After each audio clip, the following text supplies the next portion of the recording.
sorry.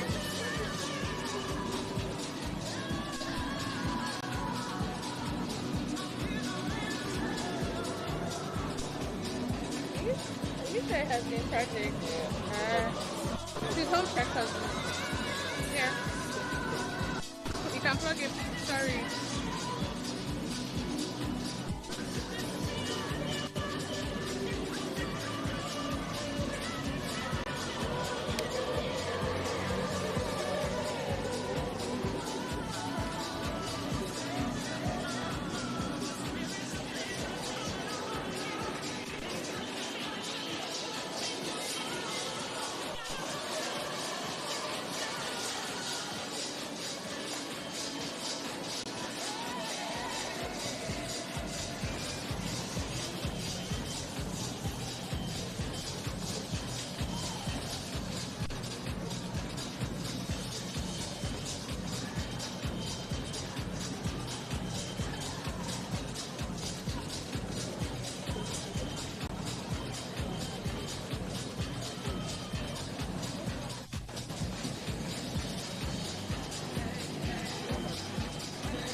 What are we going to do about the battery? Okay. The camera button. Okay. Just wanted to be sure. Yeah? Here's the key. It's coming.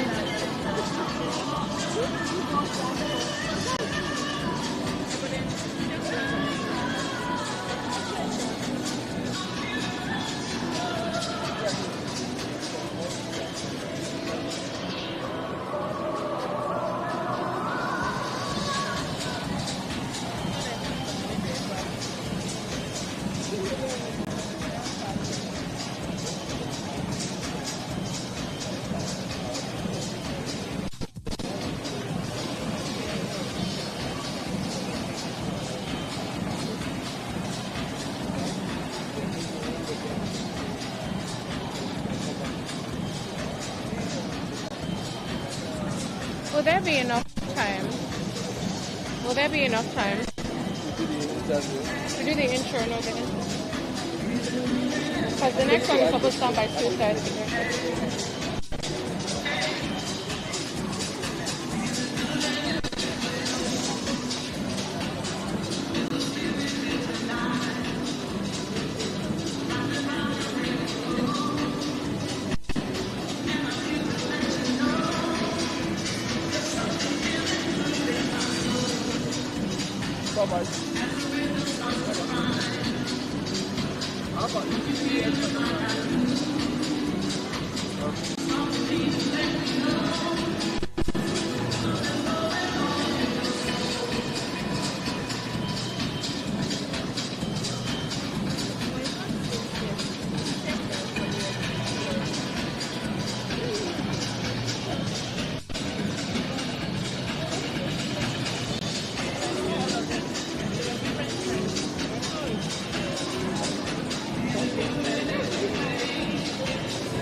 Right before we out there. Because the designer is still gonna. But you know what? Just hold this in your hand, the shoes. Because I might have to. Is the designer coming out? You know what? Just.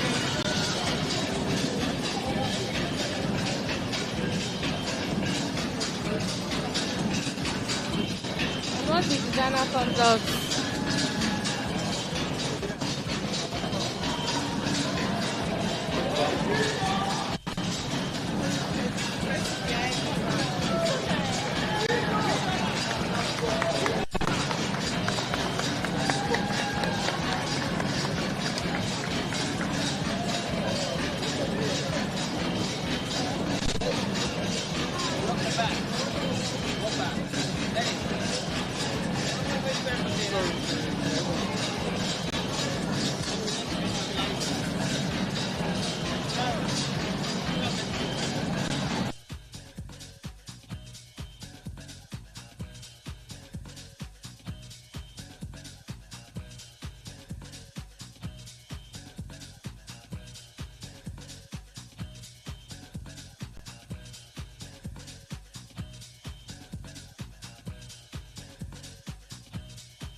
Supposed to, but I'm waiting. Okay, what they say.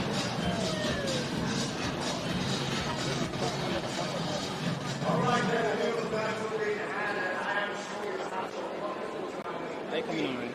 I'm waiting for them to let me know. Because there's another one that GTCO Fashion Weekend. Like I said, keep an eye out for next week. I just want to be here.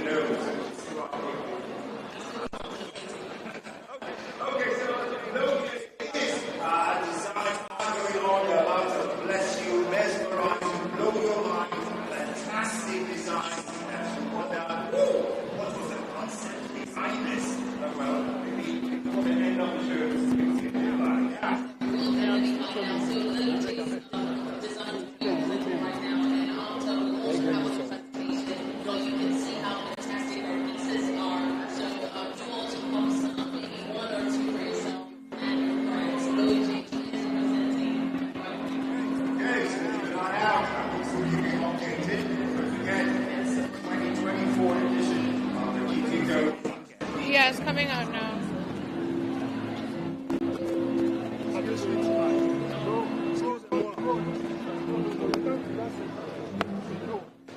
Excuse. You. Okay. Sorry.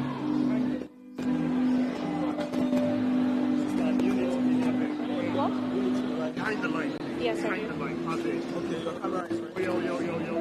Behind the line. Guys, please move back. Thank you.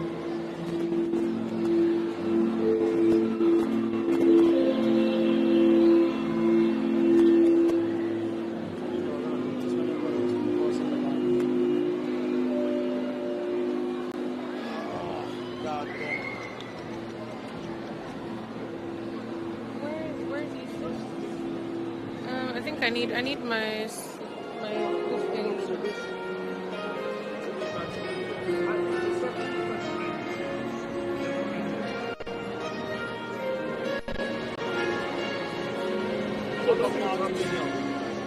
So let's go. Let's go that way. Let's go that way. Okay.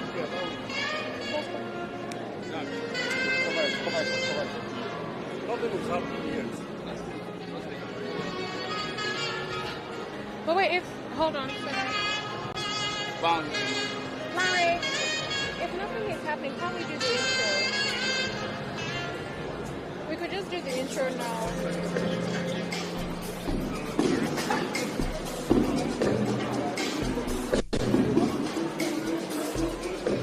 Because it's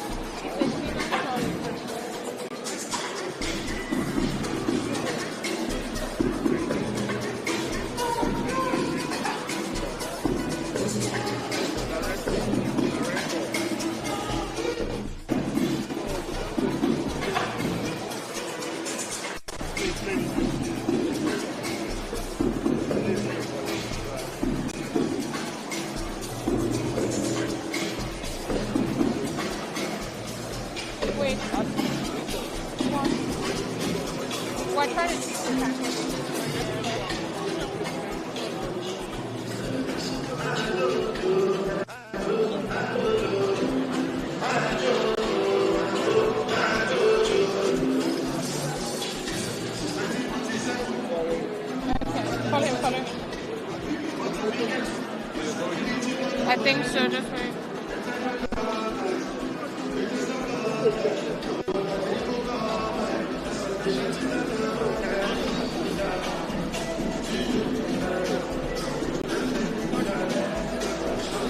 Wait, just wait, I'm coming. You come with me.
says that I think he needs to find out.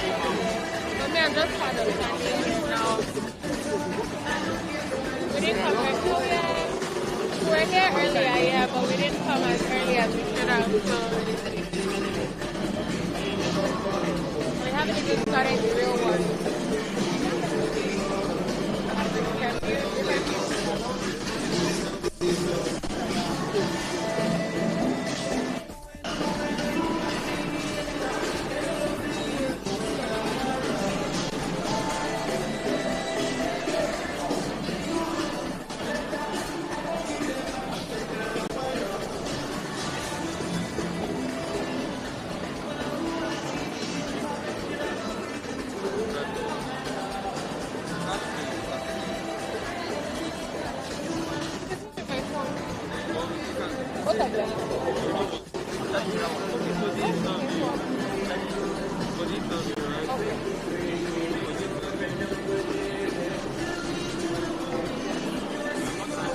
I need to check the internet.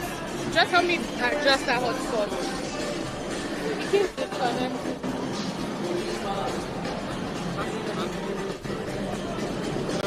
Is anybody going back to the house? Back to the house? Alright. Why? Still going down at GTCO Fashion Weekend. I don't know why. Do you need something? Eh? We're thinking for the interview, maybe we'll use a tripod. For the interview, maybe. We use your tripod. Ah. Nobody, no worries. No worries, no, it's fine. About percentage. Is it extremely important? Because the interview is like a few minutes. Give your hand, I think.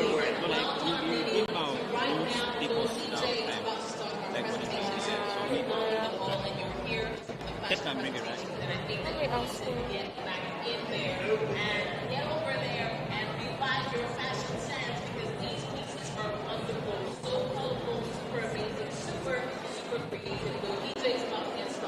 I'm suspecting that the way she's talking about those things as if she's ordered a couple for herself. I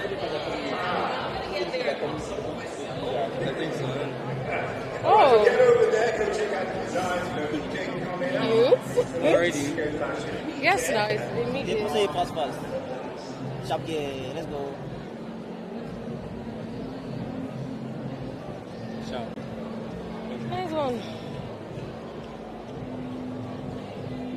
Carrying my YSL, put on for the video.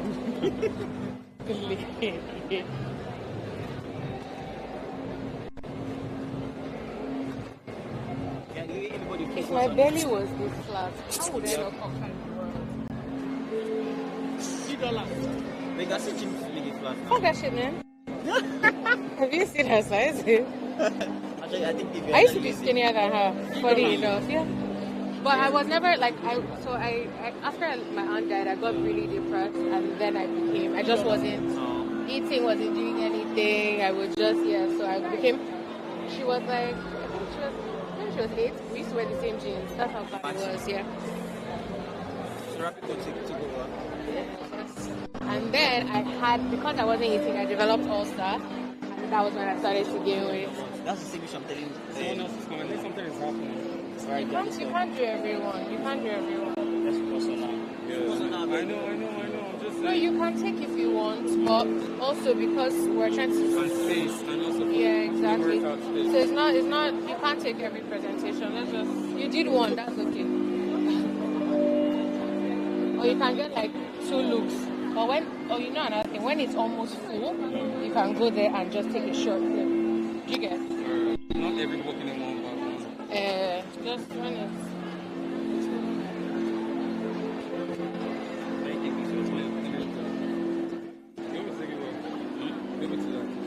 So what you can do is, since Annie is coming, you can give it to Annie, but she'll still like give you an okay because I don't have the tags for everyone yet. So since Annie is coming, you can go get the tripod, give it to Annie, she'll bring it with her. Make sure he brings it with the base plate. You know. Thank you, Steve. Receive.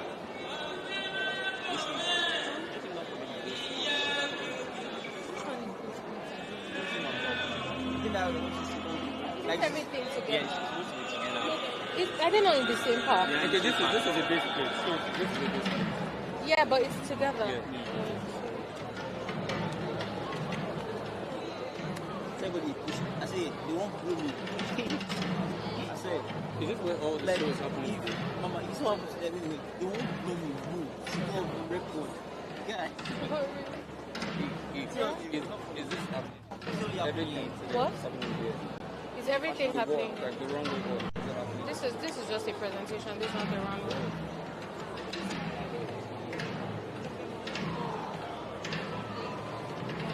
It's always the main design. It's always like the main thing. And you just have to know that the main thing makes sense of it.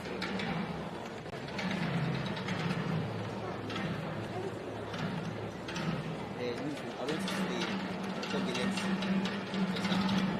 Come on, I'm stressed out. Gosh. Sorry. Have you even had water? The leg. I think you should hydrate. You should really I hydrate. need to sit down, but I don't know if I can leave here because I don't want. And I don't have my tags yet. They This just. girl has bought 2 designers today.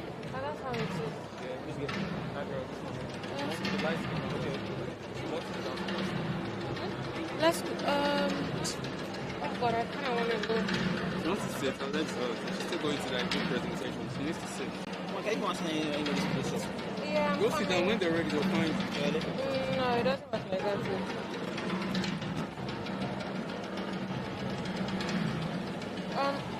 It's because the problem is I don't have my tag, so that's why I'm very Where's Mr. Nathan? uneasy. I don't know. Sorry, it's at the hotel, so he needs to go. I'm sorry. Danny, you want to get the so you can just wait till you know what? Very short clips when I'll everything still happens. done. Alright, it's the sorry. Sorry.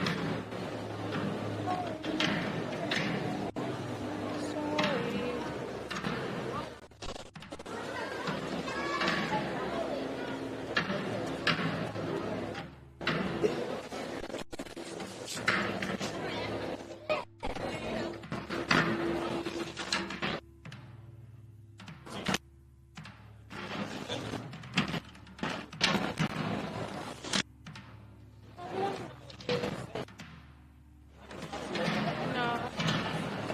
Well, we actually have work to say. So just give me the other phone. Let me call him first. Sorry.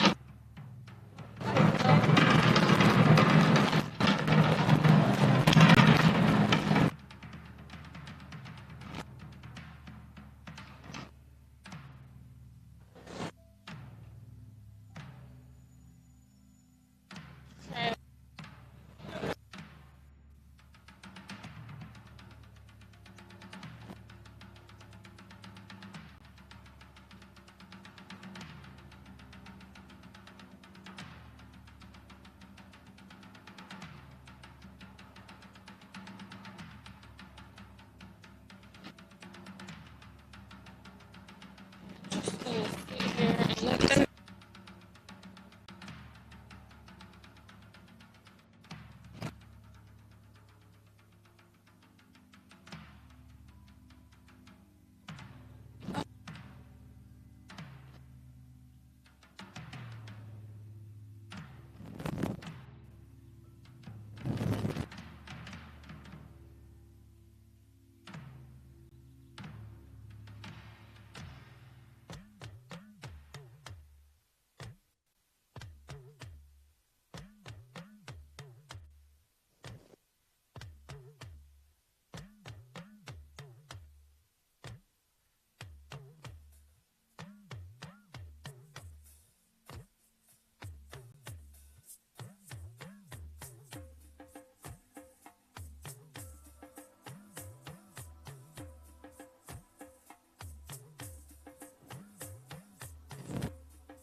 Huh? Fashion Weekend.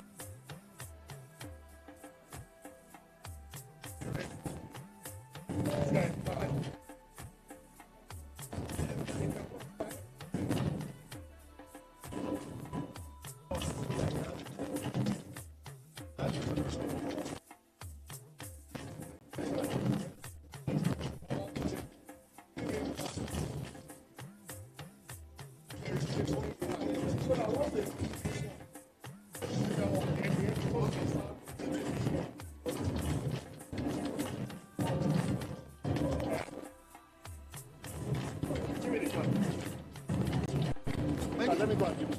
Let us do this. Tomato.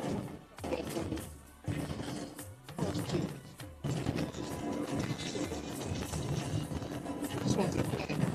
You ready?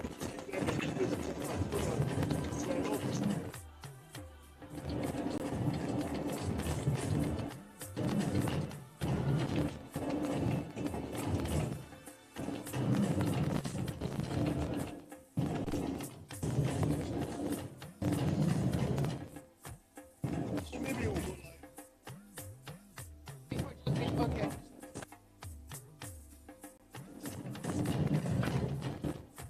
Okay,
capital of Africa, the fashion capital of the world. If you believe that, makes some noise.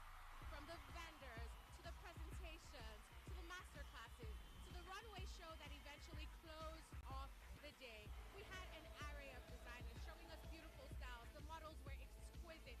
It was giving. Really having fun at the GTCO Fashion Week. This is like a very huge ground for you to express yourself. It's a good platform for people to show what they like to do, and The African colors are actually intentional. In Africa, you wear bright colors. It was amazing. We met so many beautiful people. We had new clients. I mean, we actually realized that there's a lot of awareness this event has brought to our brand. My style is street fashion, and that is the niche that I find myself.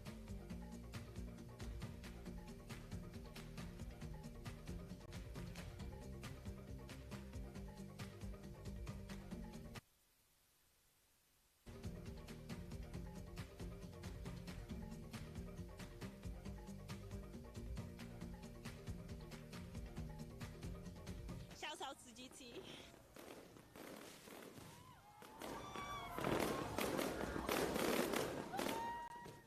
This is Lagos, the fashion capital of Africa, the fashion capital of the world. If you believe that, makes some noise. From the vendors, to the presentations, to the masterclasses, to the runway show that eventually closed off the day, we had an array of designers showing us beautiful styles. The models were exquisite. It was giving. really having fun at the GTCO Fashion Week. This is like a very huge ground for you to express yourself. It's a good platform for people to show what they like to do, and The African colors are actually intentional. In Africa, you wear bright colors. It was amazing. We met so many beautiful people. We had new clients. I mean, we actually realized that there's a lot of awareness this event has brought to our brand. My style is street fashion, and that is the niche that I find myself.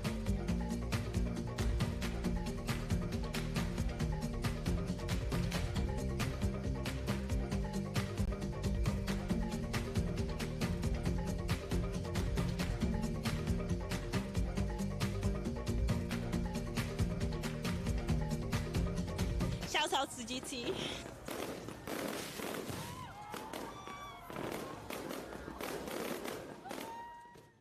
This is Lagos, the fashion capital of Africa, the fashion capital of the world. If you believe that, makes some noise. From the vendors, to the presentations, to the masterclasses, to the runway show that eventually closed off the day, we had an array of designers showing us beautiful styles. The models were exquisite. It was giving. really having fun at the GTCO Fashion Week. This is like a very huge ground for you to express yourself. It's a good platform for people to show what they like to do, and The African colors are actually intentional. In Africa, you wear bright colors. It was amazing. We met so many beautiful people. We had new clients. I mean, we actually realized that there's a lot of awareness this event has brought to our brand. My style is street fashion, and that is the niche that I find myself.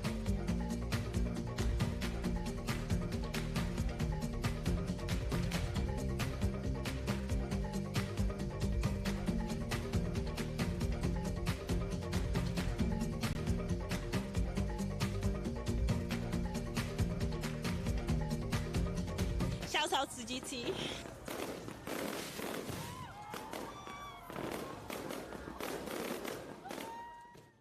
This is Lagos, the fashion capital of Africa, the fashion capital of the world. If you believe that, makes some noise.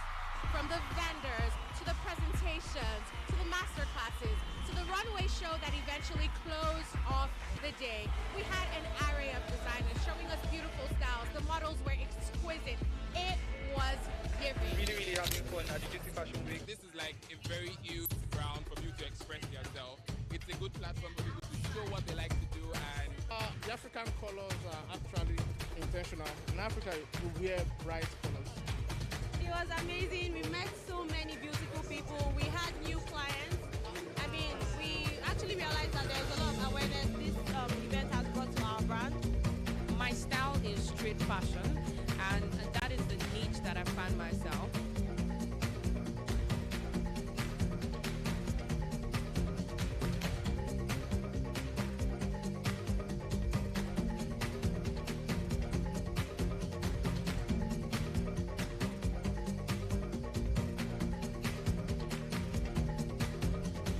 Shout out to GT.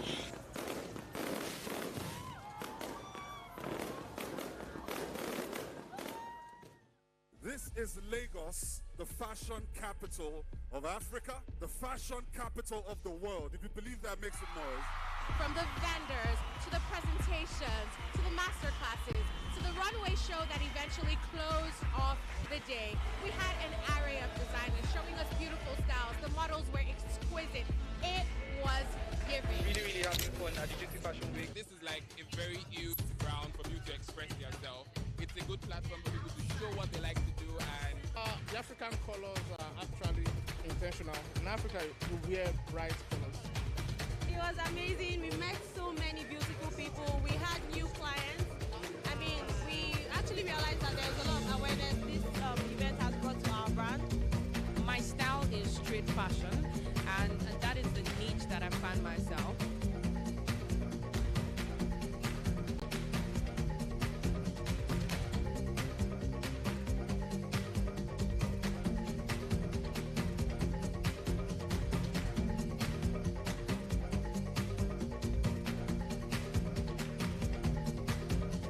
Shout out to GT.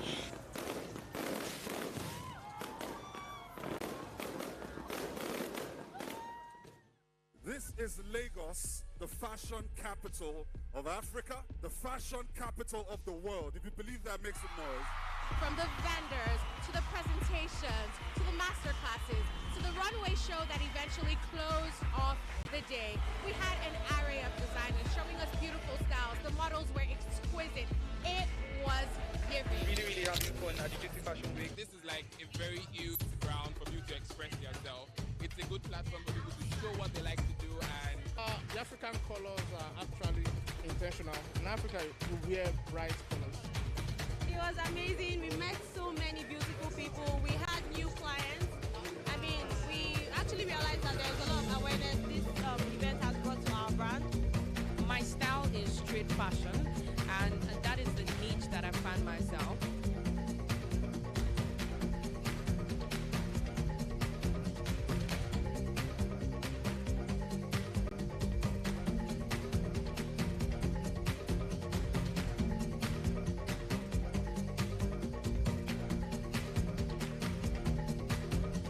Shout out to GT.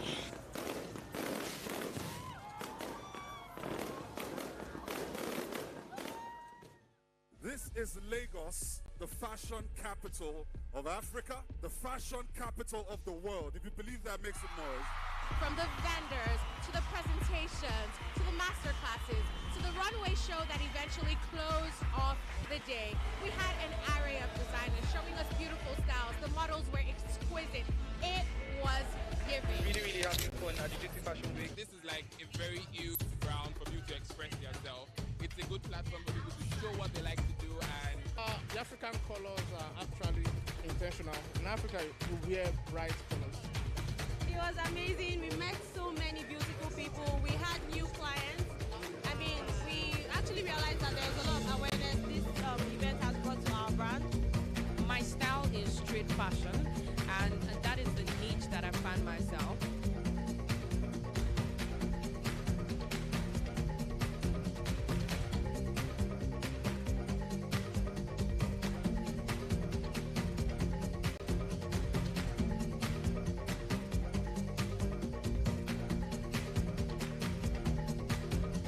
Shout out to GT.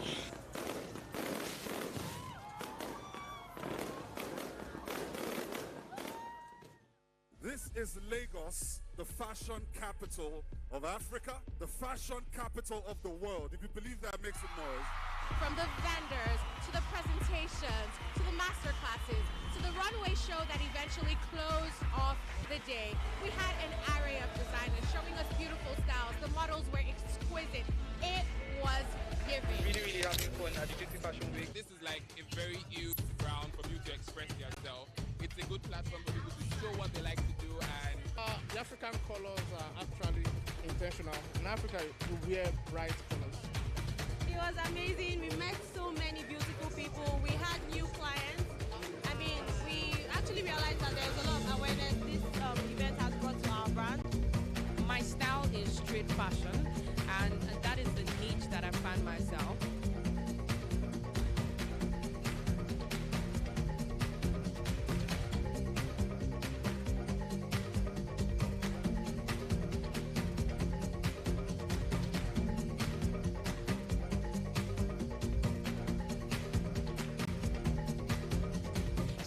GT.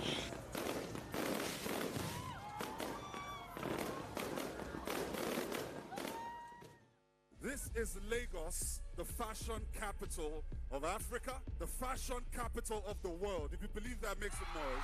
From the vendors, to the presentations, to the masterclasses, to the runway show that eventually closed off the day, we had an array of designers showing us beautiful styles. The models were exquisite. It was giving. Really having fun at the GTCO Fashion Week. This is like a very huge ground for you to express yourself. It's a good platform for people to show what they like to do, and The African colors are actually intentional. In Africa, you wear bright colors. It was amazing. We met so many beautiful people. We had new clients. I mean, we actually realized that there's a lot of awareness this event has brought to our brand. My style is street fashion, and that is the niche that I find myself.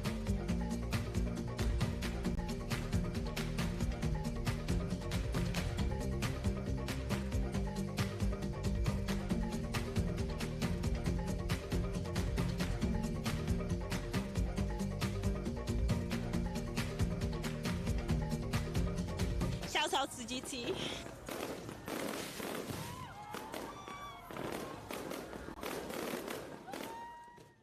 This is Lagos, the fashion capital of Africa, the fashion capital of the world. If you believe that, make some noise.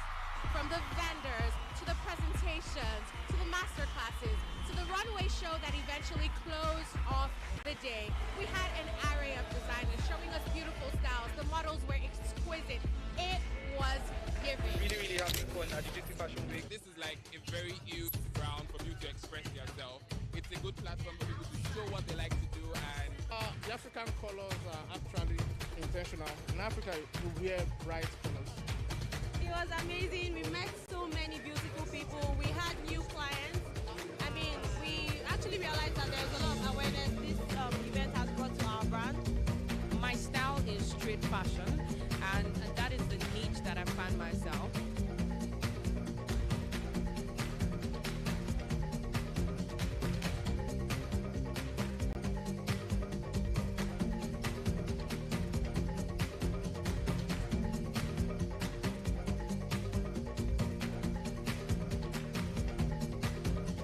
Shout out to GT.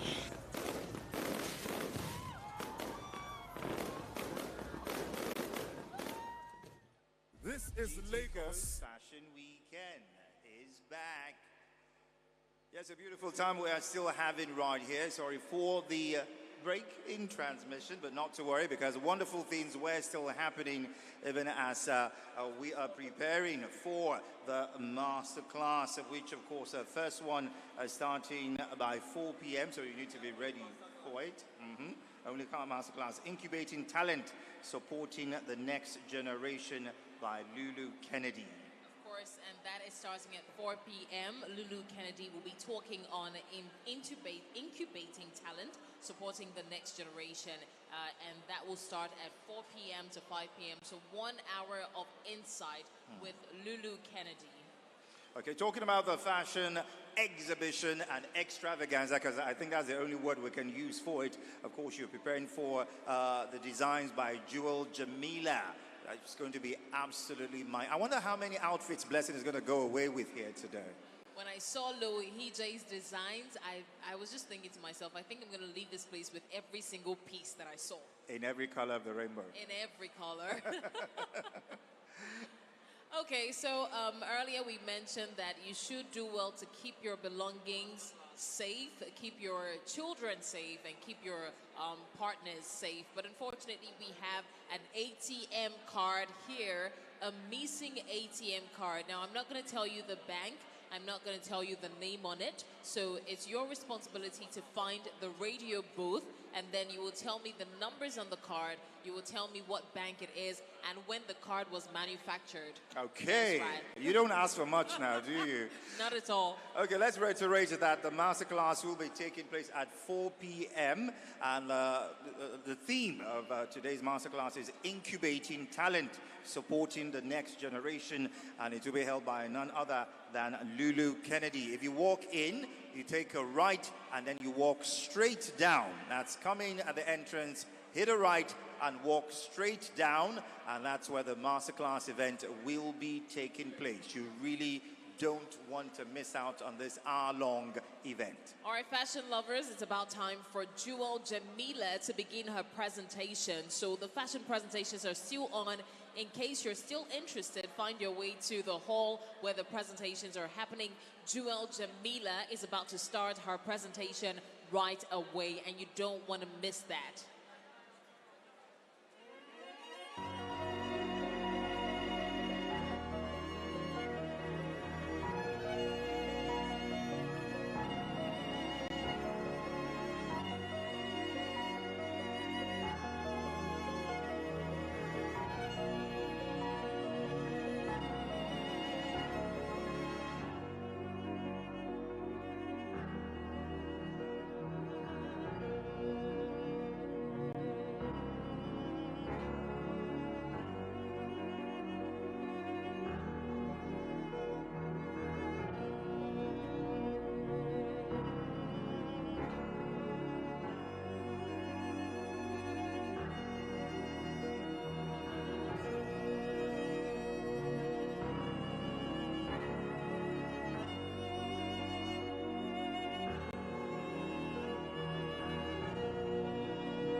1, 2, 2, 2. Yeah, yeah, yeah. 1, 2, 2, 2. 2, 2, 2. Yeah, yeah, yeah. 1, 2, 2, 2. Yeah. 1, 2, 2. Yeah. 1, 2, 2. Yeah.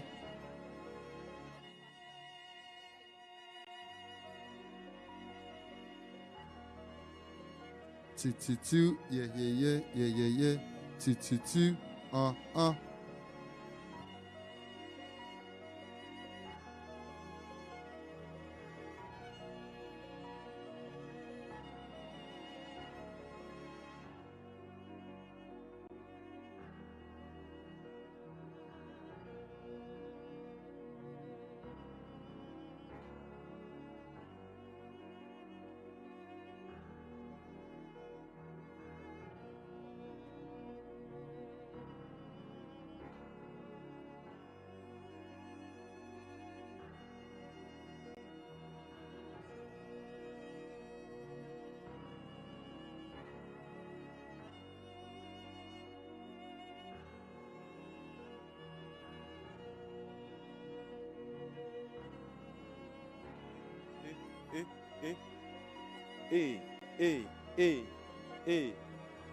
GTCO Fashion Weekend.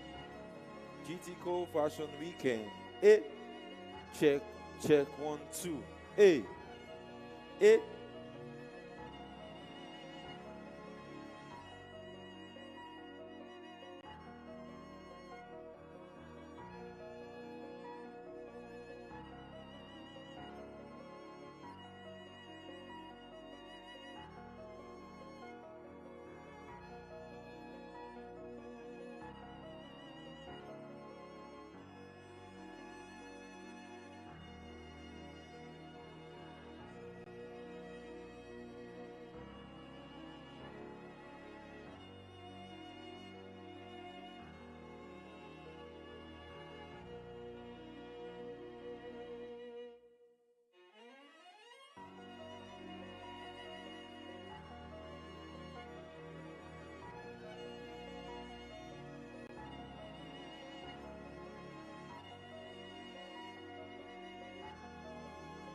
Check, 1, 2.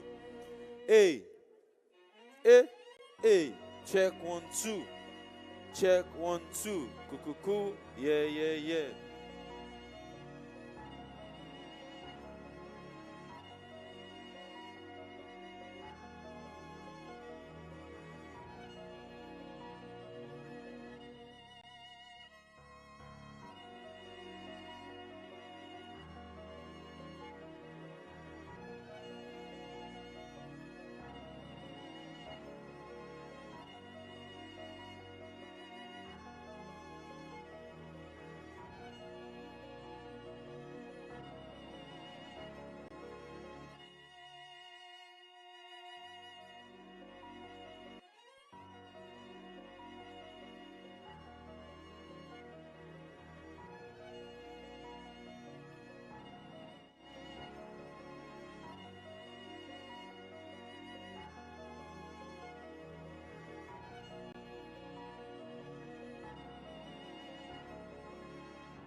right, I bet you're being blown away by what is happening right about now. And yes, the designs of Jewel Jamila coming up on the stage, and that's what you're being wowed by. Jewel Jamila's presentation, ladies and gentlemen, is ongoing. And if you're a fashion lover and you're still not in the fashion studio right now where the fashion presentation is ongoing, then you are wrong. Jewel Jamila's presentation is ongoing. You see beautiful pieces, amazing designs, lovely colors. And do not forget the masterclasses are coming up shortly as well. At 4 p.m., yes, the masterclass with the theme Incubating Talent, Supporting the Next Generation. And you have Lulu Kennedy to break it down into itsy-bitsy pieces. Yes, indeed. Remember, a masterclass goes on. Start heading there. Once you come into the entrance, hit a right and go straight down. Yes, come into the entrance, hit a right, go straight down, and prepare for the masterclass, which will begin very, very soon. The fashion presentations are done, so if you were in the hall where the fashion presentation was happening, it's time to head over to the masterclass now. Lulu Kennedy will be taking over at 4 p.m. to 5 p.m. and she'll be talking about incubating talent, supporting the next generation. And right after that, we'll also have Patricia Bright, who will be talking on style, influence, plus everything in between, creating your own online world. So ladies and gentlemen, the masterclasses are about to get started, so find your way to the hall. So it's just once you enter into the hall, by your right, the extreme end of the hall, directly opposite, directly opposite where the fashion presentation happened. So this is the extreme right, towards close to the door. The fashion presentation was on the extreme left, but this is on the extreme right. So find your way to the masterclass hall and try to get settled in before it's time for it to begin.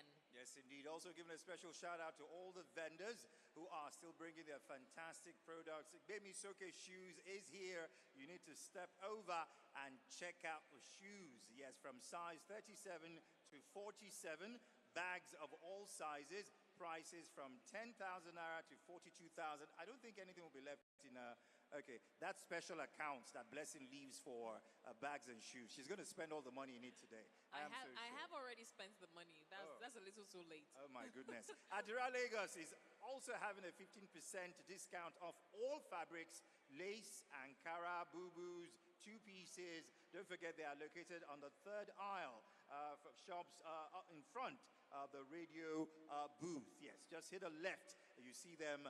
That's Idera Lagos. You need to check them out. And if you're looking forward to get the best turbans and headwear as well, Lokbe Lewa is offering 10 to 15% discount on select items. They have beautiful designs in plain and print designs. They have Ashoke kaftans. They have danshiki, pant trousers, also available. So head on to Lokbe Lewa for your beautiful turbans and headwears. Visit their stand for yourself and look for the stall that has a multicolored mannequin on the road to the radio booth. So again, if you can find the radio booth, you can easily locate Lokbelewa turbans and headwears. Just look for the stall that has the multicolored mannequins. All right. Before we hook you up again, remember the masterclass will kick off at 4 p.m. So make your way there and get settled. Lulu Kennedy is waiting to hold court. Just come into the venue, hit a right, go straight down, and you will see the venue of the masterclass. It's still raining discounts. Yes, a 20% discount on selected items, and that's coming from the house of Azak. If you're looking for unique pieces, make you stand out, we're talking one of one and not one of two. Only piece made, you can find it because Azak has the best pieces and they're all selling out fast. So combine art with sustainability and stand out. 20% discount on selected items. You can find them on the second row, now the third store before the end of the second row. Look for them on the third aisle.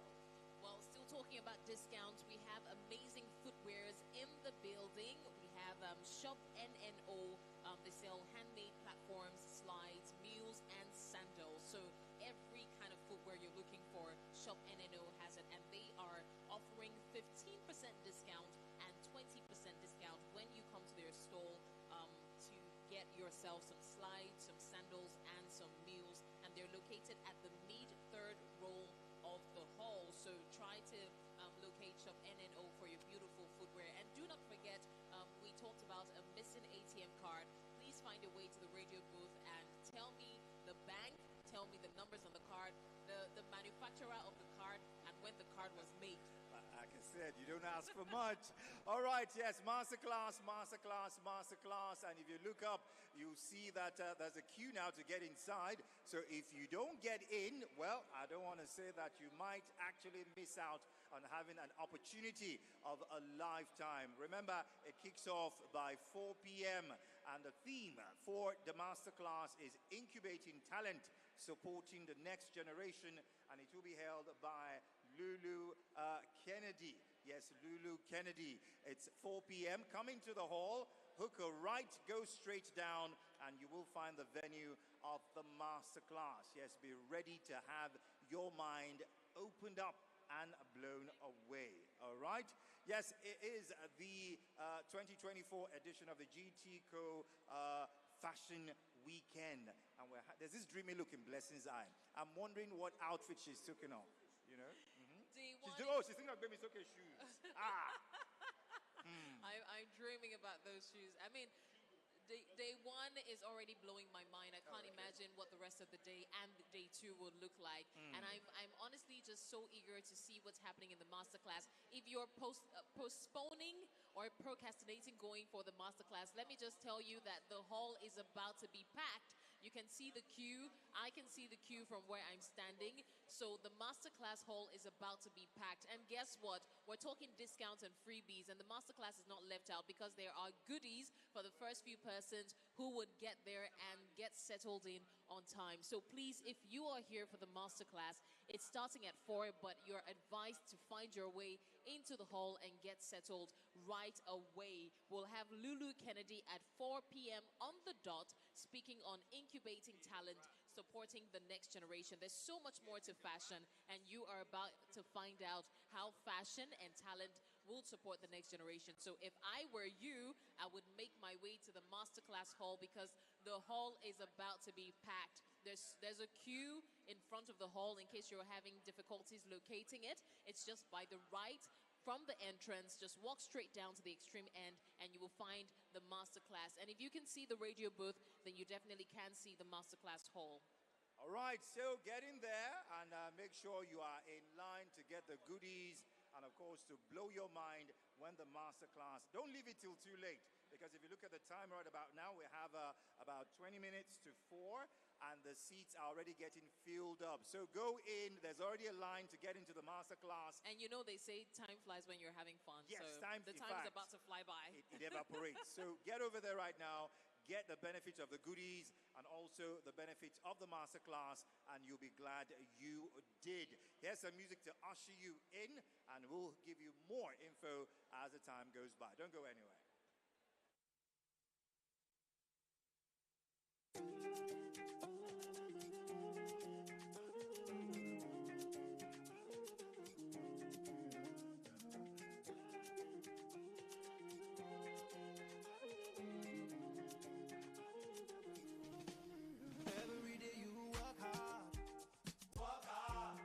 Because you deserve a soft life. But you need to plan for the future. For your pension. Guarantee Trust Pensions Manager got you covered. Every day you put in the effort, steady increase in the net worth. You need your money to work for you. You need someone to be there for you. Someone who cares for your success. Guarantee tested and trusted, so you can retire with peace of mind. You have the freedom to live your life. Guarantee Trust Pensions Manager. For your body, Nigerian Pensions Manager. If you know, you know. Guarantee Trust Pensions Manager. For your body, Nigerian Pensions Manager. Pensions Manager.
Something, anything today?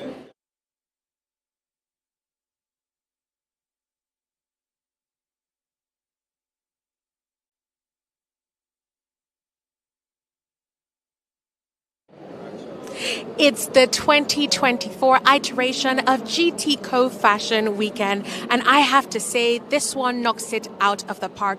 GT has undone and outdone themselves once again. Listen, we just had the most amazing presentations. Shout out to the wonderful designers, Nini, Lohije, Jewel Jamila, so beautiful. And if you missed out, I am so sorry. You need to come now though, because the masterclasses are starting in a bit. I need you to look, okay? Just look behind me. Can you see? Can you see how full it is? You're missing out, and I don't want you to. So come through, because attendance is free. Now, let me tell you who we're going to be having for the master classes, okay? First, we've got Lulu Kennedy. She's a wonderful fashion editor, and she is the director of Fashion East, and she's going to be talking on incubating talent. For the second masterclass, we've got Patricia Bright. She is a absolutely fabulous influencer, and she's going to be talking about style, influence, and everything in between. So if you're not here, start making it down here. Did I tell you that attendance is free? Okay, you didn't hear that. Well, attendance is free. So come through, come through, come through. I'm Eve Bangkong, and I'm going to sit back and listen to these master classes. We're about to have an absolutely amazing time. Mwah.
you're not there, well, I don't know what to tell you, because if you take a look at the front of the Masterclass venue, you see that the line is getting longer and thicker. So you need to get over there right about now. Remember, once you get into the venue, just hook a right, go straight down, and you will be right in front of the venue. The theme is incubating talent, supporting the next generation. So they're handled by the one, the only Lulu.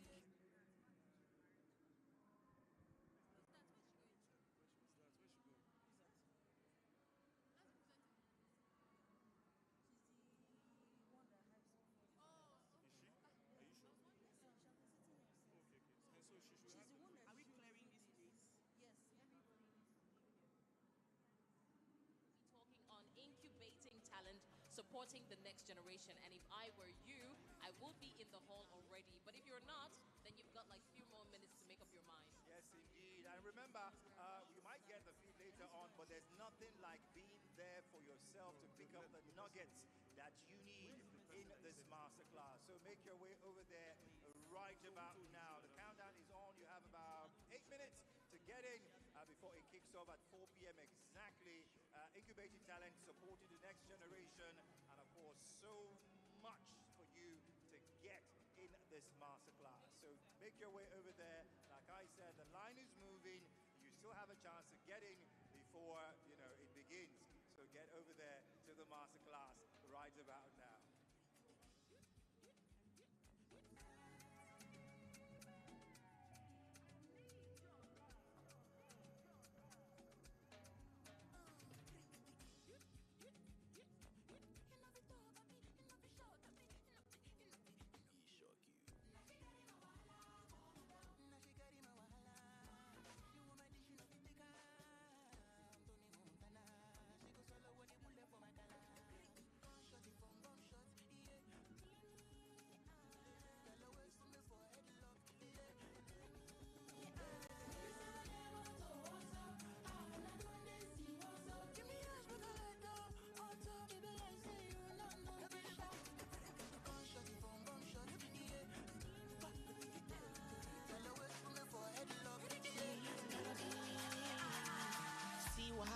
Shaping a love, I be they done, they do me juju for bread. I say money don't finish, my baby don't follow Alaji again. Try, my friends they talk, say me jella, pata kill yourself. Isumoki di kolo si donde, kirezi shape, you go kukuma de stab yourself. She hating my character, I blame me to say at my one, you go moko with you go loco, she de do me, kaya mata hating me, pata if I know they give her my all and all. I don't get crazy, I don't get painful, I don't get go body go. Wait till you don't do me, I copy go follow you, Joe, kitty Joe. You ready,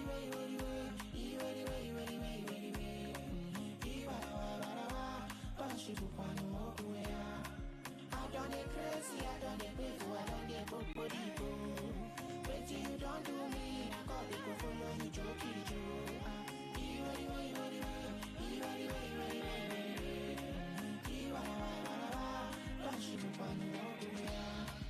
you don't get the conscience, you don't do me, yeah. If I have to explain, I don't know what I go say.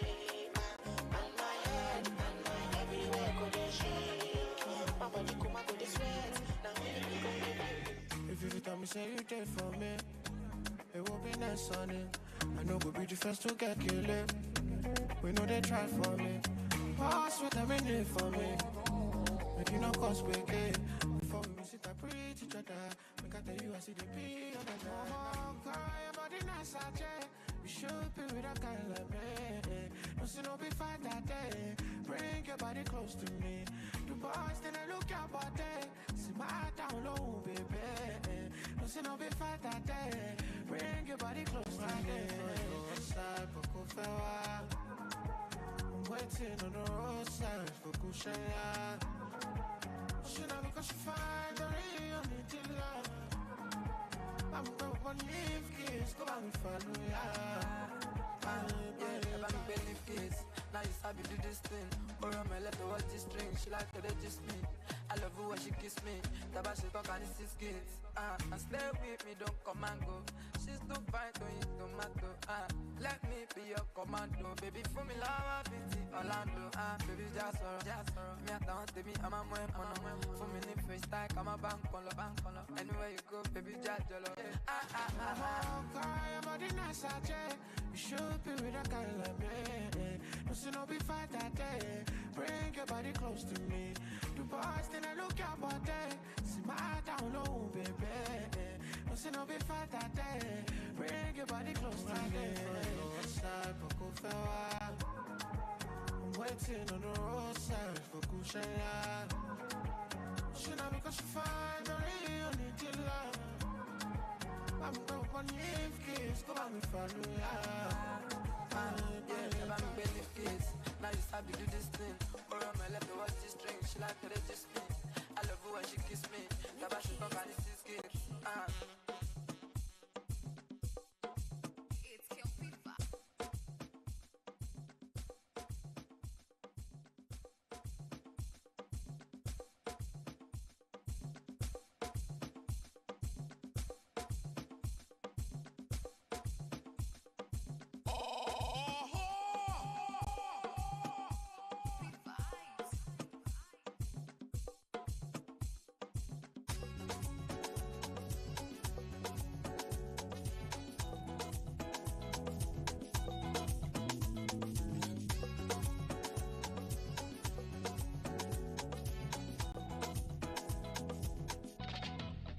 Rumokoro don't catch a fire. Last night I was walking on the road when they shoot the man a shooting tire. Ikorodu don't catch a fire. As I dey walk out, I dey see one man where we say they shoot where they carry kaya. The baba carry kaya. Soldier go, soldier come. Para go they run. Kill by your gun, you die by your gun. How you go feel at the point of no return? Enough men dead under the sun. Now so them kill the innocent man. Innocent man, get body man. Body man vexed on Taliban. Taliban run the whole town down. Then don't kill a puppy. Now who kill a puppy? Who kill a puppy? Then don't kill a puppy. Now who kill a puppy? A puppy. Yeah. Fire, fire, fire. Fire. Fire, fire, fire. Fire.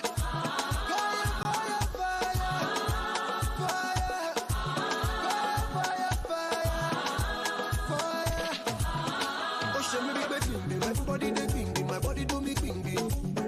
Go go do do chim chim, onya manya chim chim, I can't imagine chim chim.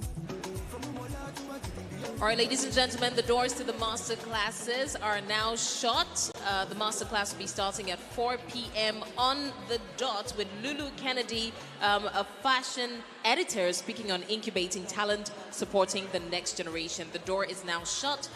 In case you're still lurking around, you can still go in. The doors have been open to a few persons, but in the next few seconds, the doors will be shut because it's almost time for the masterclass. So please, if you're in the hall, it's time for you to get settled in because the masterclass is about to get started.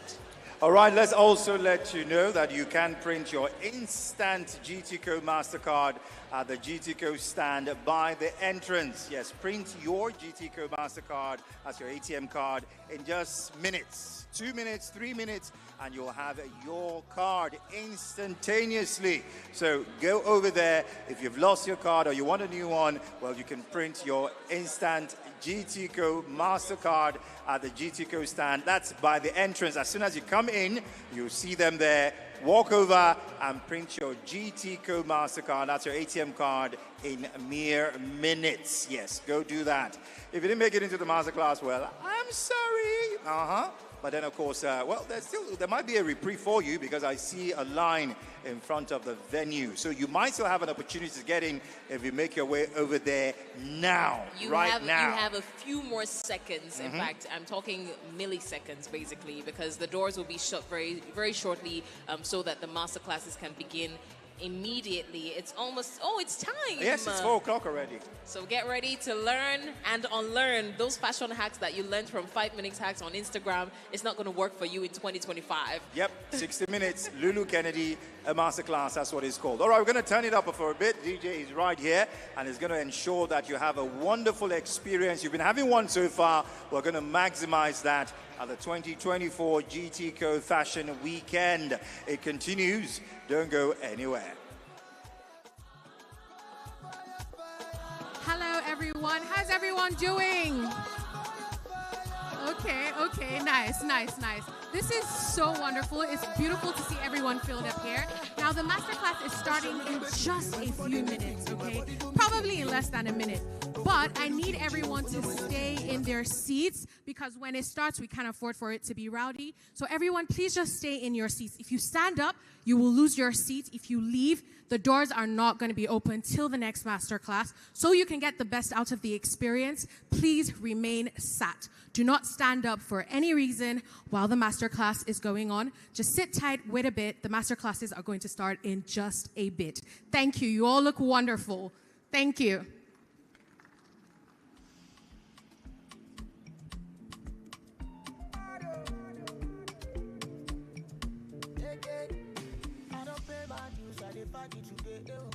People they talk today. Which kind cruise you want put me today? Your 8 no be 8 if you 8 your way. You know catch a dick, you they buy Panadol. Okay, got the money long for it on. Don't have me, I get OCD. Mac when I'm on me, I be OGB. I just live my life. Good afternoon, ladies and gentlemen. Hello, everyone. How are you all doing? Good. Hi, guys. My name is Agnes, and I'm going to be your moderator for this class today. So welcome to the GTCO Fashion Weekend. We're going to have an awesome day ahead. We're really excited to have you guys here.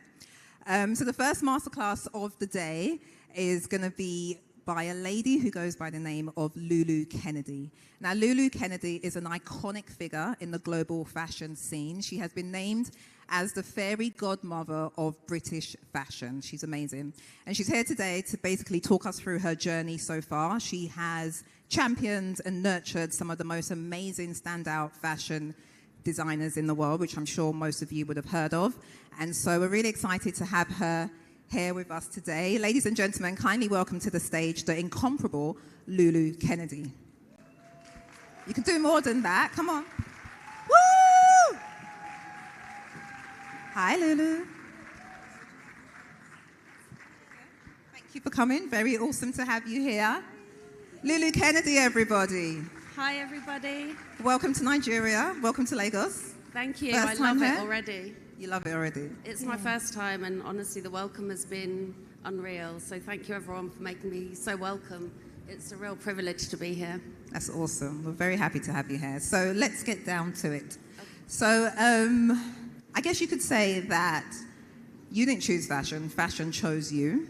And I say that because of your journey into fashion was kind of accidental, you could say. Do you want to talk us through how it happens and what attracted you to the illustrious London fashion scene?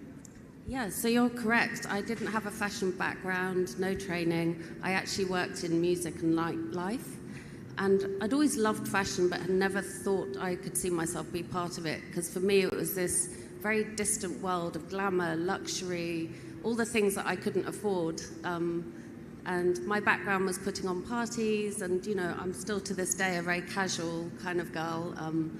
But yeah, I was very lucky when I moved from Italy to London that I managed to just find my people, you know, my community, people that made me feel welcome, and whether it was working in a fashion shop, or that's how I actually started, or then working for a property manager of a big industrial complex with warehouses.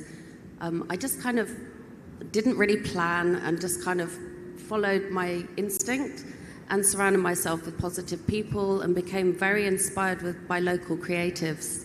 So really it was them inspiring me, which led me to then help them, which really I would say I found my purpose, because I knew straight away I didn't want to be a designer. I'm not the talent, I'm the person behind the talent. And I like connecting people, and I think, again, that comes maybe from my background in nightlife. I like to create a nice atmosphere, a collective feeling where designers from lots of different backgrounds and different design aesthetics can come together and create a kind of forward-thinking force. And really, London was open to that. Again, it was very lucky timing. It was the 1990s, and people felt ready for something new and a new way of doing things, which was a collective. It was non-profit. It was all led by the talent, the young designers. I didn't have a master plan, a business plan. It was like, guys, what do you need? How can I help? What does your show need to look like? Do you even want to do a show? Should we do a film? Or, you know, so it was really, like you say, accidental, learning as we go along together. And I love that. I love that you mentioned it was your instinct, like you kind of followed your instinct, followed your passion, what you're naturally good at, and that led you to being an amazing person in what you do. So that's really awesome. I'm sure a lot of us can learn lessons from that. So you founded Fashion East in the year 2000. So your career spans over 2 decades now. You've worked along some amazing fashion designers such as Kim Jones, Simone Rocha, I hope I said that name right, Craig Green, Maximilian Davis, and many others. So can you tell us what stands out to you when it comes to fashion designers, what it is that you look for in them? So obviously I'm looking at a lot of talent all through the year, and especially when we open applications for Fashion East. And I think what always stands out to me is somebody who knows who they are, is not pretending or trying to be something that they're not. So they're very comfortable and sure in themselves. And it's not even that kind of outward confidence. It's just like, if you question them, like, why did you design that? They couldn't explain. So they've really like worked out what they're trying to do, what message they're trying to say through their fashion. And as well as that kind of self-knowledge, I think they all have one thing in common, which is ambition, really. And it can start small and then grow as they grow in confidence, or they can just be somebody like Jonathan Anderson, J.W. Anderson, who's at Loewe, who I think has that natural confidence from the very minute he started. So the same, I would say Kim Jones has that very, lots of drive, self-confidence, and yeah, the natural talent. It's, as you're looking through everybody's portfolios, it's just quite clear to me.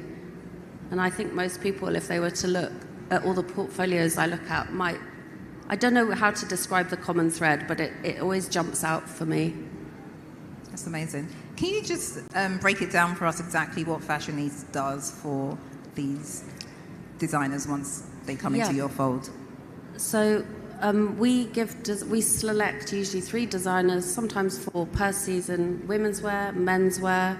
We used to show them separately, now we show them in a group show.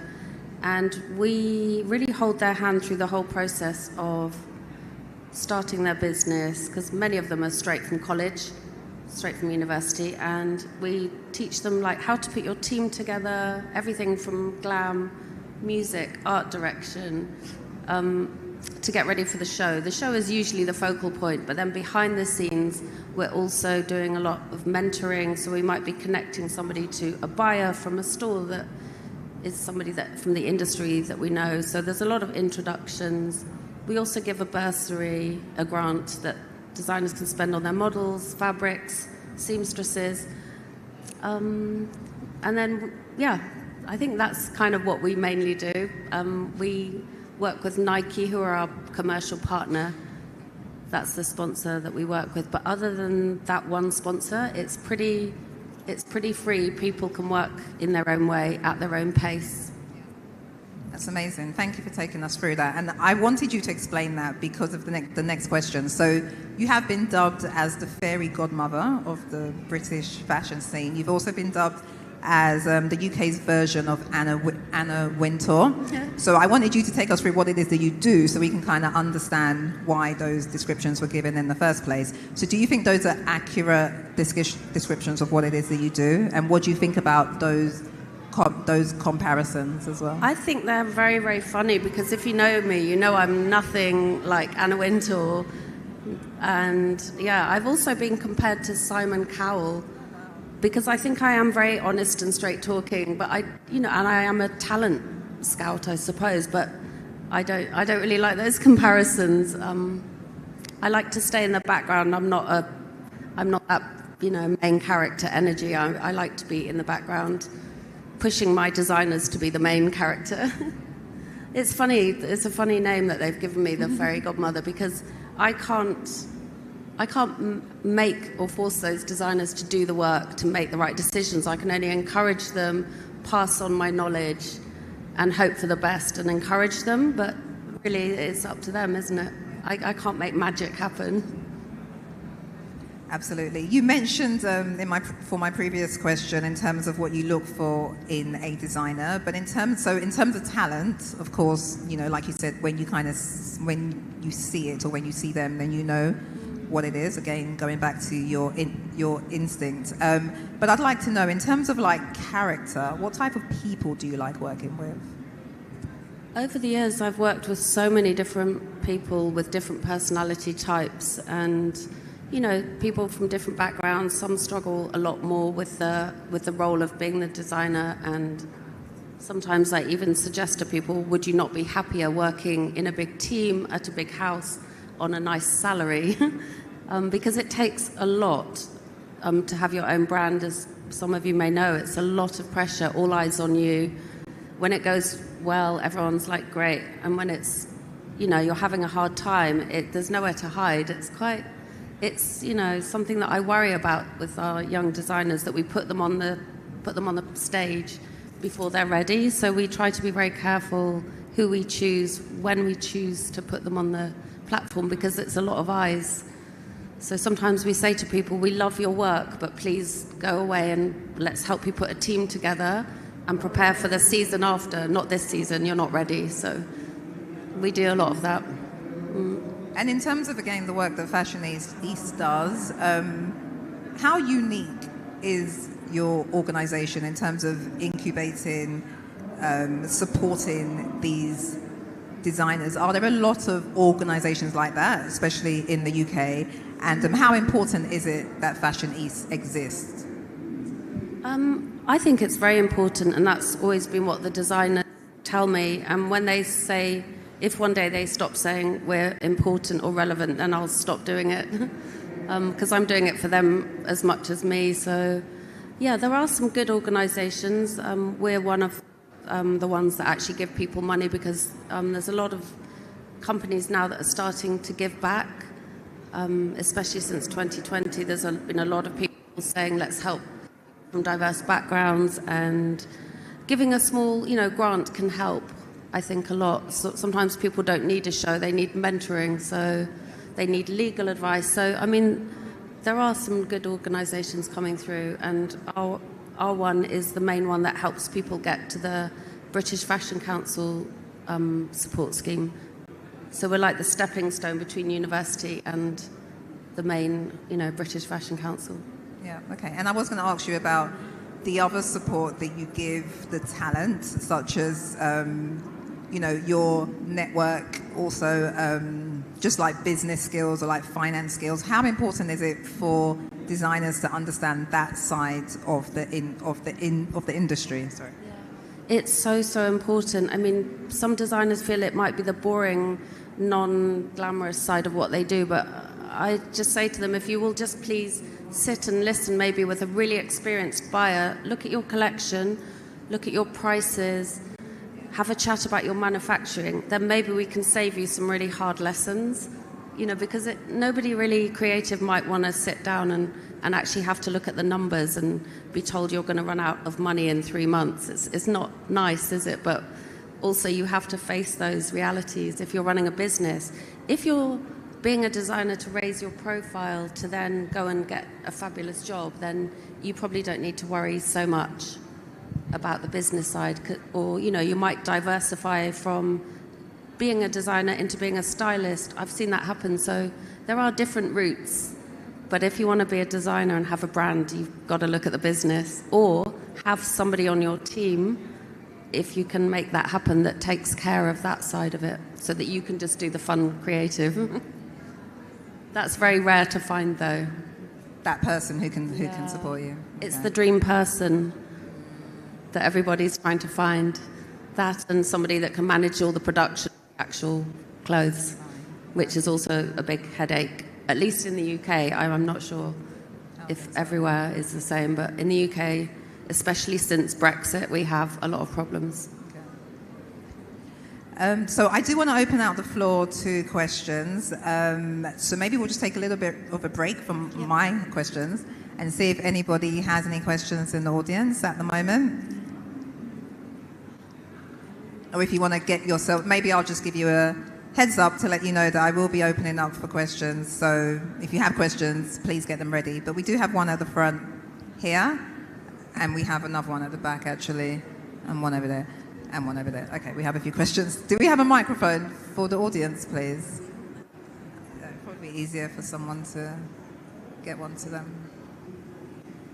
Or you want to use mine? Do we have someone to give them the microphone, please? Thank you.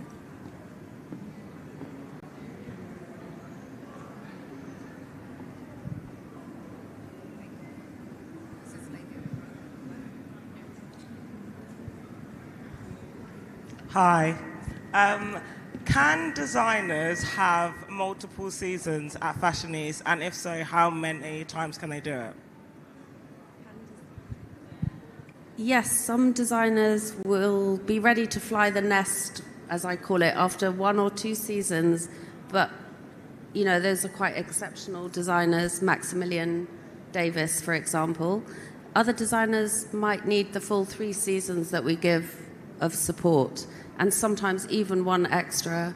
So one of our very famous alumni, Martine Rose, probably came back to work with us in different guises for about 6 or 7 seasons until she finally broke through, because it wasn't, I feel, until she got a job with Balenciaga that people understood her greatness, because she was quite unusual, niche menswear, not your typical glamorous women's wear, and it took some time. So sometimes, yeah, we will stand by designers for longer than usual to help them make the jump.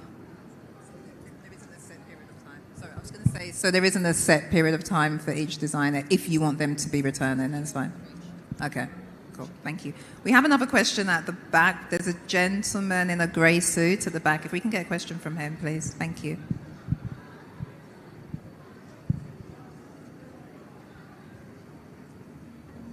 Hi, thank you. Really nice to meet you and hear your story. Really great. What I would like to know is if Fashion East is open to Nigerian designers as well.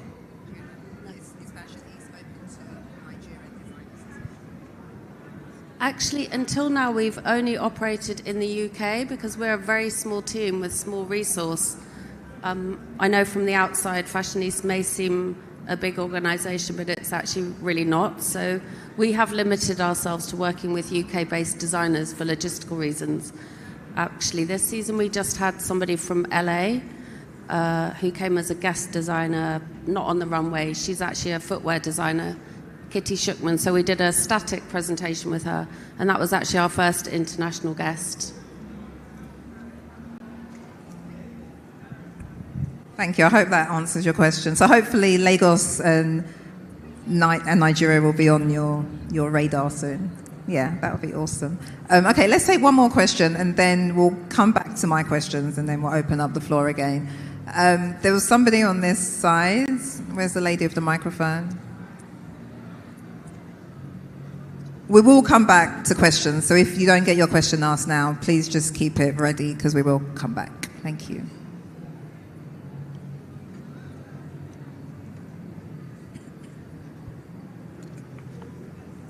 Can you stand up so we can see you? Thank you. Hi. Yeah. So, is there a criteria for being scouted as a designer? Did you get that? Is there a criteria for being scouted as a designer?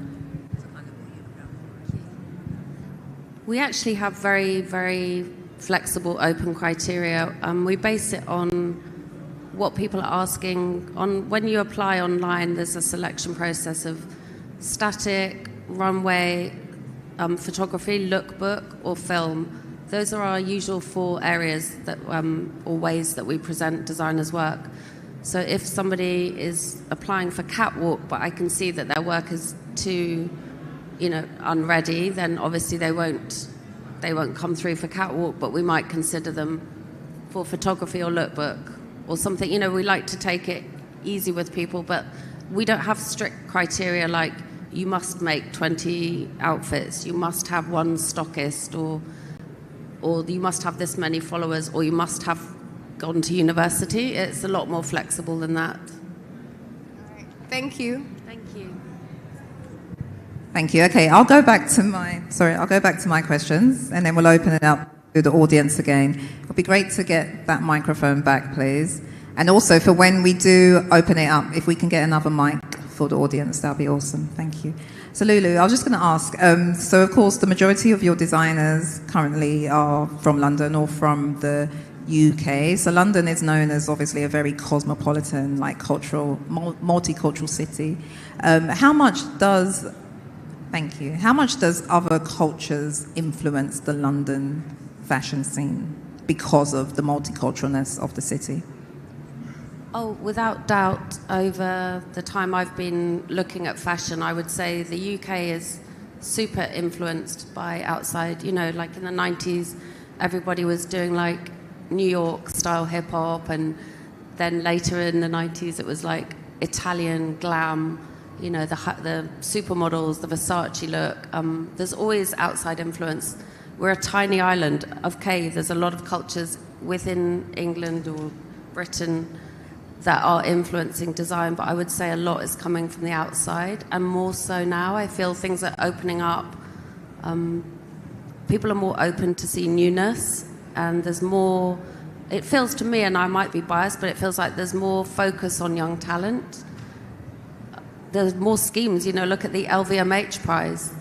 That's a huge prize for young talent, but not only for the winner, but just for the eyes on you that you get internationally is huge. And that's a global search that they conduct. So that's an incredible opportunity.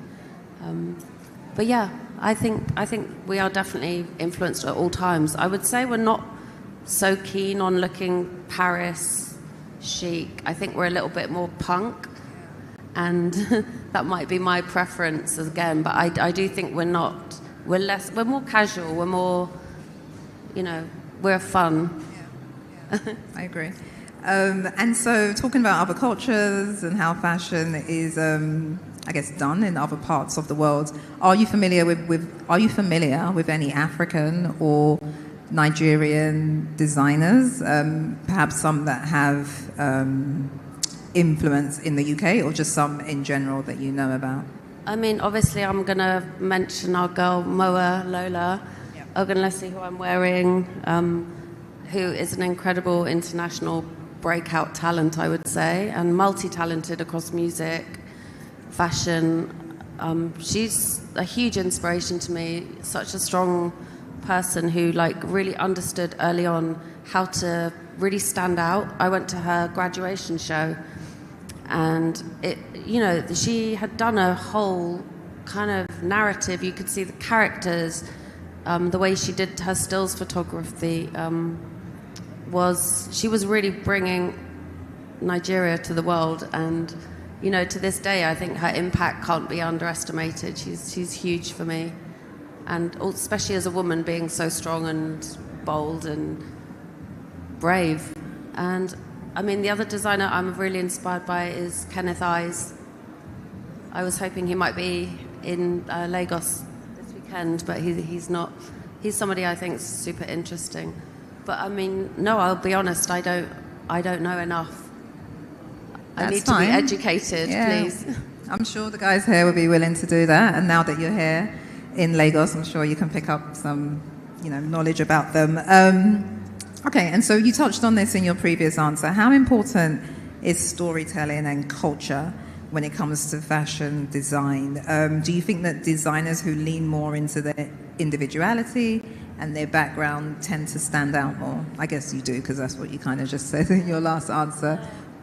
So, yeah. I do think, especially now where everything is so saturated, there's a tendency for some people want to play very safe and try to look like a luxury brand when they're young and try to kind of hit that very safe, clean aesthetic, the one based on luxury. But I think that's a dangerous thing to try to do as a small brand. Unless you are naturally a very minimalist designer, then okay, great.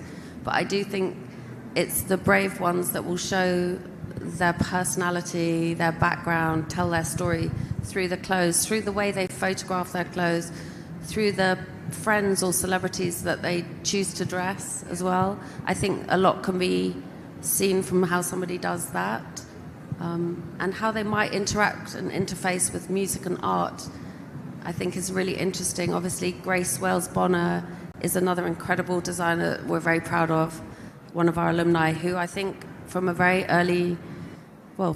moment we met her, was very interested in speaking about the diaspora, educating, really opening up a whole new dialogue in Britain, and what she did was incredible.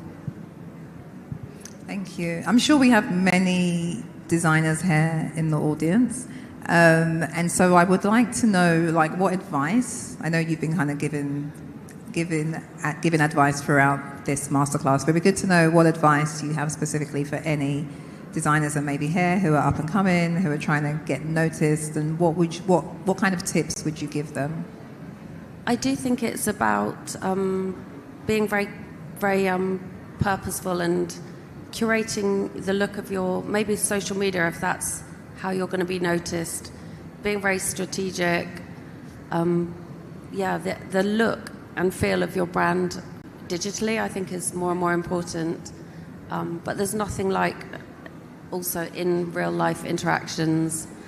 And the more you can network, the better. I know it's exhausting and frustrating trying to break through, but persistence usually does pay off in the end. If you have the talent and the drive and are able to express yourself through fashion, you will usually find a way, has been my experience. So it's about being very intentional about what it is that you're trying to do. Being passionate, let that passion and self-belief fire you forward, really. And make friends along the way. Treat everybody well, because, we're all one fashion family at the end, and everybody should look out for everybody. That's the philosophy we have at Fashion East. It's not, horrible, competitive, copying. We really, that's not our culture, and we don't allow it. Good. That's awesome. Okay, so I'd like to know we would like to know what you're excited about in terms of the fashion industry right now. So what do we have to look forward to in terms of the future, in terms of what's happening now in fashion, globally and in the UK? As I keep saying, I think it is about the youth and newness. I mean, if you have money, you can afford luxury product, and that's nothing wrong with it. I love luxury product, but I think what excites me, to be really honest, is the youth, the newness, the way they see things their way, the way they want to build a new world, a better way of doing things. That's really what makes me excited and hopeful for the future. Thank you. So in 2012, is it 2012? Yes, in 2012, you were awarded an MBE by the Queen, which is huge. So, really just goes to show how amazing your career has been over the decades, at least so far, because there's so much more that you are planning to do. When you look back to when you started Fashion East in 2000, did you ever imagine that you would be doing something that's so recognizable and so respected around the world that you would even go as far as to be awarded an MBE by the Queen of England? No, I had absolutely no idea. I didn't even know what an MBE was. And when the letter arrived, it had this big, wax seal, ER22. And I thought, oh my God, I'm in big, big trouble. I was like, I'd never seen such a formal envelope, and I opened it and I was like, oh. And my first instinct was, I don't want to say yes. I wasn't really enjoying the idea of MBE, Member of the British Empire. For me, that that's a very uncomfortable title, but after discussing it with the designers on Fashionista, they said, please do it for us. We can have a big party. We're proud of you. I also did it for my mum so that she would forgive me for being a bad teenager. So I am glad I accepted it in the end, but I'll probably give it back. You'll probably give it back? Can't say that. Oops. It's fine.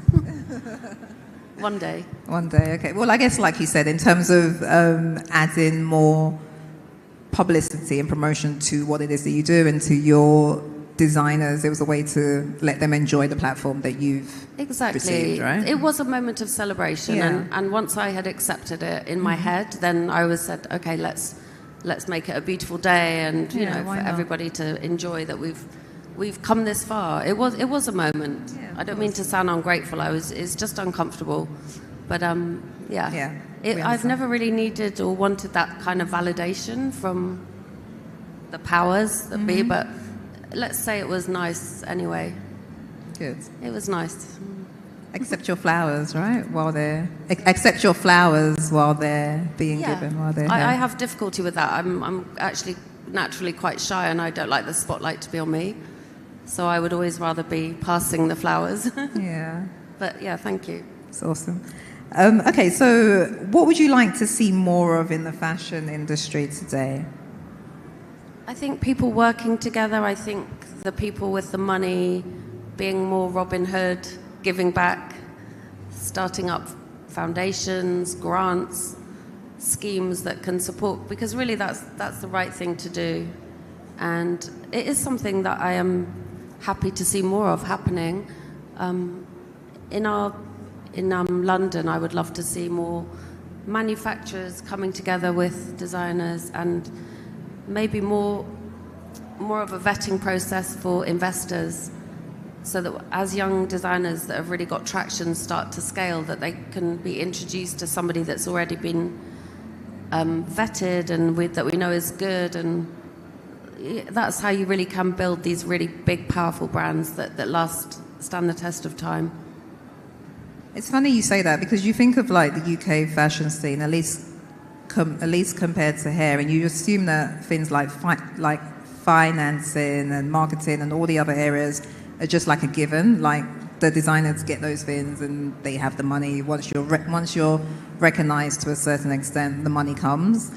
But I guess it goes to show that there's a reason why Fashion East is needed, and why you're having to do all that support work for the designers as well. Yeah, we are just one of many steps, and we are very lucky in the UK that there are grants from the British Fashion Council. Then they also have these prizes. Some people win the Vogue Fashion Fund and the Vogue Designer of the Year prize, the GQ prize for menswear. So we are very lucky in that respect, that there are these, you know, pockets of money, which is what everyone needs basically, as well as all the mentoring. You can't do it without money. So yeah, it's quite healthy, the scene, but I think it could do much more.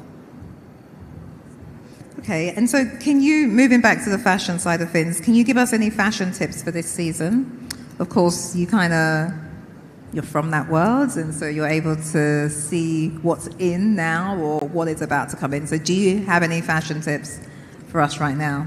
I mean, I actually don't. I think I think wear what you're comfortable in, but also try something new. Don't get so boring and set in your ways that you're not trying new things, because that's the beauty of fashion, is that it's reinvention, it's fantasy. You can express yourself through fashion. So for me, my happy place is I'm a tomboy, so it's usually boys' clothes, but I just wear what you're comfortable in and how you want to be perceived.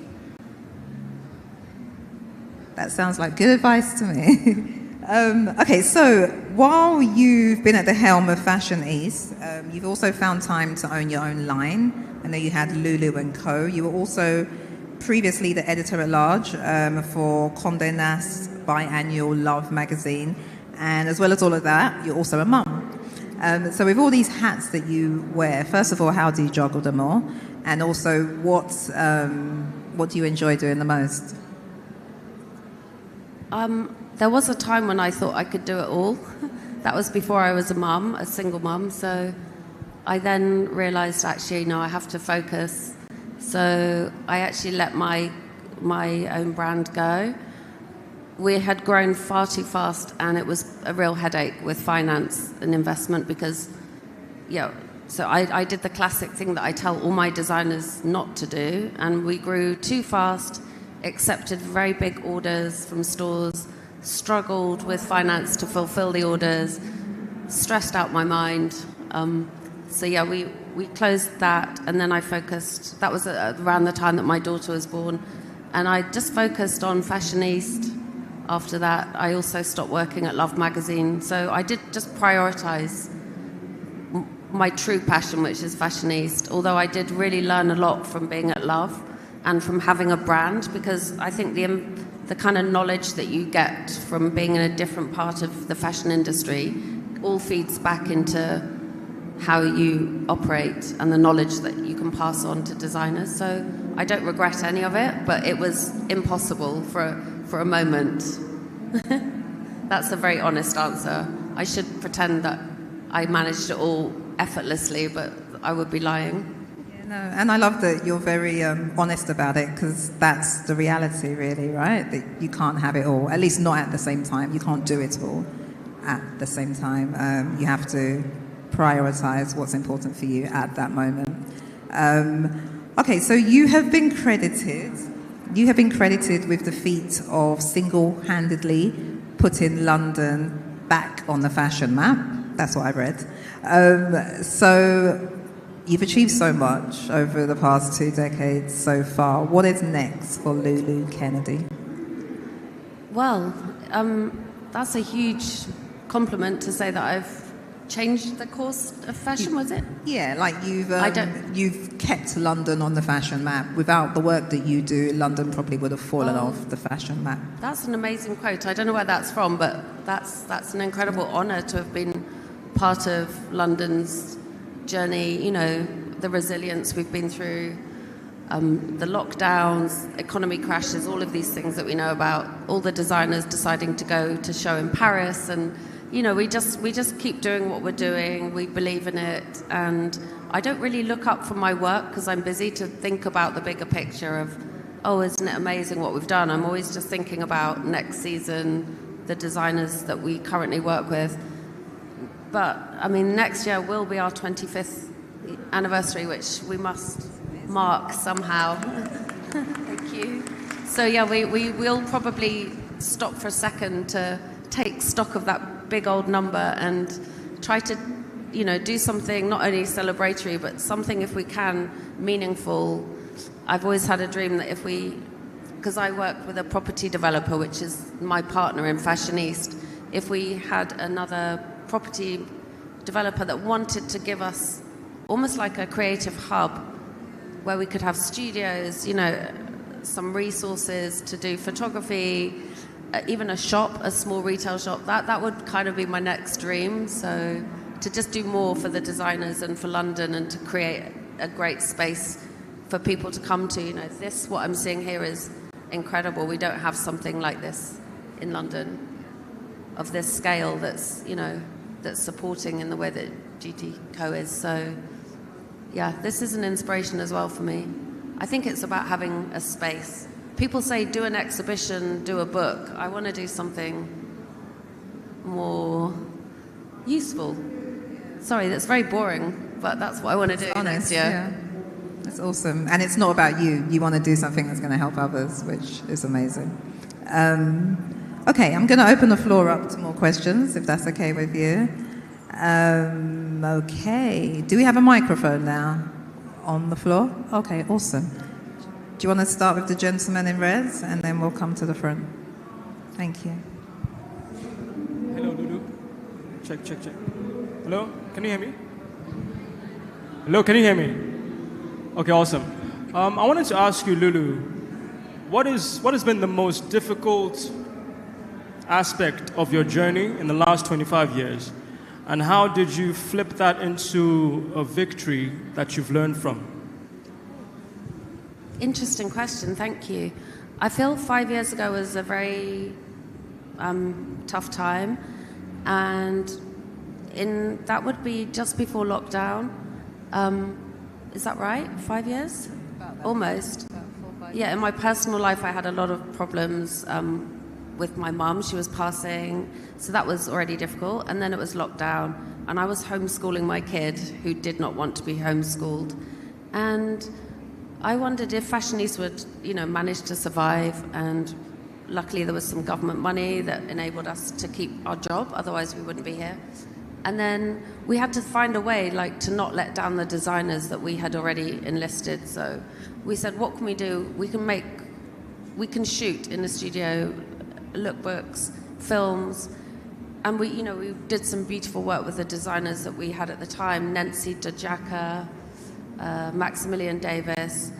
And we actually, in the end, we made a COVID-friendly cinema on the roof with, what's it called when they had that, you had to stay 2 meters apart, all the seats. Social distancing. Yeah, social distancing, sorry. So we had an amazing rooftop cinema that Fashion Week. And weirdly, when we look back now, it was one of our strongest seasons. And it was the season that everybody really fell in love with Maximilian's work. He's obviously now gone to Ferragamo. And it was great to see how you can find a way if everyone comes together and if you're determined enough. It was a strong season, weirdly, and that really boosted our morale. Yeah. Good question. Thank you. Great answer. Can we get the microphone to someone else? Maybe we should come back round to this side, please. Okay. Let's go to the lady at the front, please, and then we'll go back to the gentleman at the back. And we'll come to you. I can't hear you, sorry. Is it on?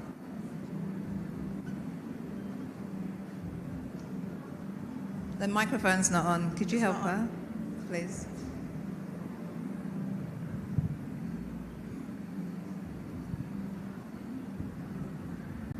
Hello? Okay. Of all the designers that are part of the Fashion East family that you've been involved with, are there any that have surprised you the most from the point that you saw their application to where they are now? From Women's Wear? Are there any designers that have surprised you the most from their journey, from application to where they are now? Good question. Let me have a little think.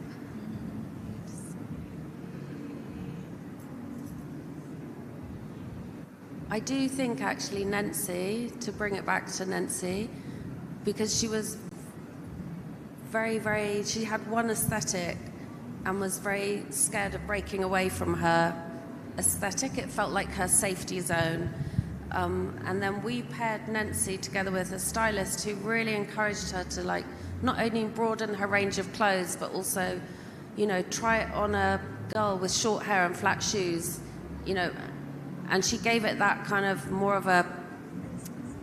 she gave it a whole new aesthetic, but with Nancy completely bought in on it, so it didn't feel like we were forcing somebody to do something they were uncomfortable with. But I think, for me, Nancy's a huge success story in that she's very commercial. She does the dresses, the bodycon, the amazing glamorous gowns, but she also has a really good core business. As you can just see, she did the collaboration with Calvin Klein. She can also do tailoring, sportswear, leisurewear, and it's been really great to see that. And I wasn't sure that she would be up for it, but she's proved herself, and she didn't win the LVMH prize for nothing. So it's been great following her journey. Thank you. Thank you for your question. We have a question here at the front. Hi, Lulu. It's very lovely to meet you. So there's some of us who realized pretty early on that we're not going to be designers, but we want to be in fashion anyway. One of those people is me. I have two questions. My company essentially tries to do what you do, just we don't give anyone money. And the challenge we are facing is selling it, is selling the solution. And I would want to know what your advice is for that. And then the second question would be, how do we give better agency to the designers better consultancy to the designers we work with? So they're very creative, they're very in their look and feel, but you who has the expertise will see that this might not be the most commercial or this might not move you fast. How can we give better consultancy to the designers we work with? So that's two questions. How can I better sell the product, sell what we do as a company? And then how can we be better, how can we give better consultancy to designers we work with? I think I'll answer the second question first, which is, I think before selling, you have to really reality check with the designers which part of the story of that season is for social media, for storytelling, and which are products that you can make for a price that your customer can buy. Who is your customer? Are you going to sell direct to customer? Do you have the means to do your own e-com, or are you chasing wholesale, which, as you know, is increasingly difficult? Or are we better to do a pop-up or a small drop twice a season instead of one big collection? So those would probably be the questions that I would be discussing with the designers and encouraging them to maybe produce less, but be really selective with what's produced, to actually sit with a buying director if they are, if you have the ability to do that, to give you their opinion.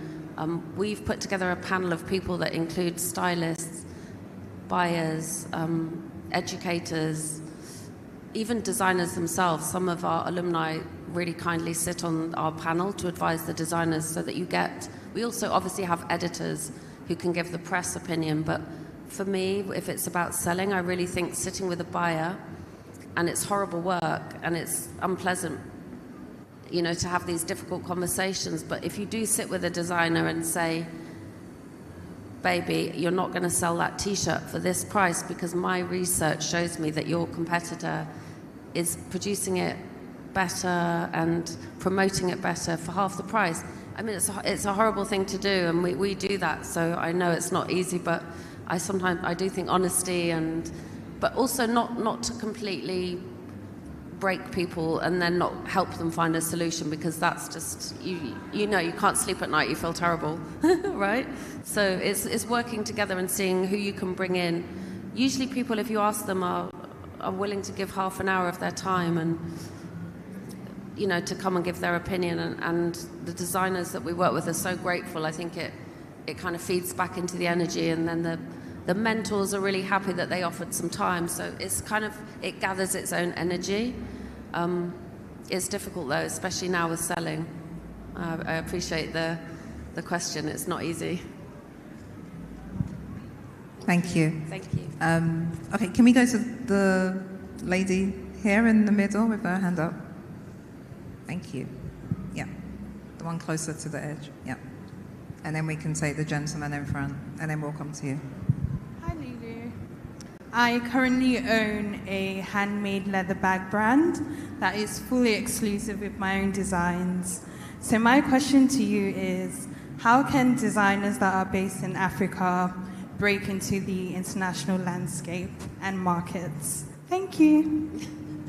Oh, I wish I knew the answer to that question. If I did, I would happily share it with you here, but I don't think I have an answer that would be much help. It's kind of a bit of an individual question. I'm sorry, I'm going to have a little think, and if I can think of something, I'll come back to you. Okay, that's fine. Thank you. Thank you. Thank you. Okay, there was somebody next to her with his hand up. Yeah, thank you. My name is Ruby Kelvin. I don't know whether you can hear me well. My question is, I just want to use an example to make this question. Like, I'm starting a clothing brand, and, I don't have all this big store, to sample it. Like, how can I just make it out for people, like for people to see it very well, like, for people to see the clothes, to brand them, to get the wears. For instance, like I have this idea in my head, so I'm trying to, bring it as a clothing brand. Then I'm done with the wears. Then I just want to sample it to the stores. So like, how can I just do it? Like, because I don't have any store. So how can I just make it happen? Did you get the question? If we can just do a little summary. So a summary. Sorry. Correct me if I'm wrong. Sorry, correct me if I'm wrong. He has a great idea. He has the products. He has the brand. Yeah. He doesn't have a store or any major way to get it out. I guess he doesn't have funds to get it out in a big way. Yeah. So what can he do to get people to see it? Yeah. Okay. Is that it? Yeah. One thing that I sometimes, hi by the way, one thing that we sometimes say to our designers is dress some of your friends who look incredible in your clothes and send them to hang out in those stores. I know that sounds crazy, but it works sometimes. It's quite, the guerrilla kind of way of doing things, but like be on the streets, be at the parties wearing the clothes, and then the clothes kind of do the work for you. Because the worst thing is when you just send emails and don't get replies, and it's very disheartening. Whereas if you're doing something like making your own videos or dressing your friends for events, there's way more of a chance you're going to catch somebody's eye and that the energy is going to start kind of rippling outwards. We've actually done that in London. When buyers were not replying to emails, we just turn up wearing it. I don't know if that's helpful as an answer, but it's just what came to mind when you were speaking. Thank you. Okay, we have a question. I want to go to the people at the back. Somebody just there? No, further back. Yeah, right at the back. A hand in the corner, right at the back. Just so we can try to get... We've got a few more minutes. Thank you. Hi. So I want to ask, do someone that have a good eye for fashion and style have a shot in the fashion industry? Or is there enough potential to go into the fashion industry? And where do you think the person can start from? What career path do you think the person can start from? Okay, thank you. So somebody who has a good eye for fashion and style. Sorry, can you say that again? Somebody has a good eye for fashion and style. How do they get do you think into... it's enough potential to go into the fashion industry? Does the person have a shot in the fashion industry? Thank you. And Okay. where did the person start from? If you have a good eye for fashion and style, is that enough potential to get into the industry? And if so, where can the person start from in terms of a career path? To be a stylist, are we saying? Well, just in general, you've got a good eye for fashion, you're good with style. Is that enough to be in the fashion industry? I mean, we're sort of from the DIY culture of pick up a camera, a phone, and just start doing your thing. Like creativity is where it all begins. That spark. You might find by experimenting just in a really small scale way that you come up with something that looks so new and fresh that once it's out on social media, it's just going to create movement. And I really think all of us are just looking at we're on our phones most of the day, looking at things. And if you have a great eye, then you're going to make a great image, through the styling, the model, the clothes you choose, the situation, the lighting, if you put music on it. And for me, that's, it's just going to start happening on your phone without connections in the industry.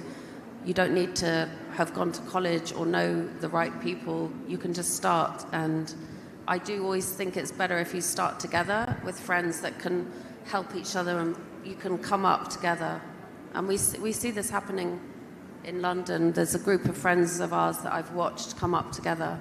Just through doing that, just getting started and not worrying too much. And it might be sometimes, I didn't know how fashion worked. And if I did, maybe I wouldn't have started. But it was that energy of like, I'm just going to do what I want to do and hopefully people will like it.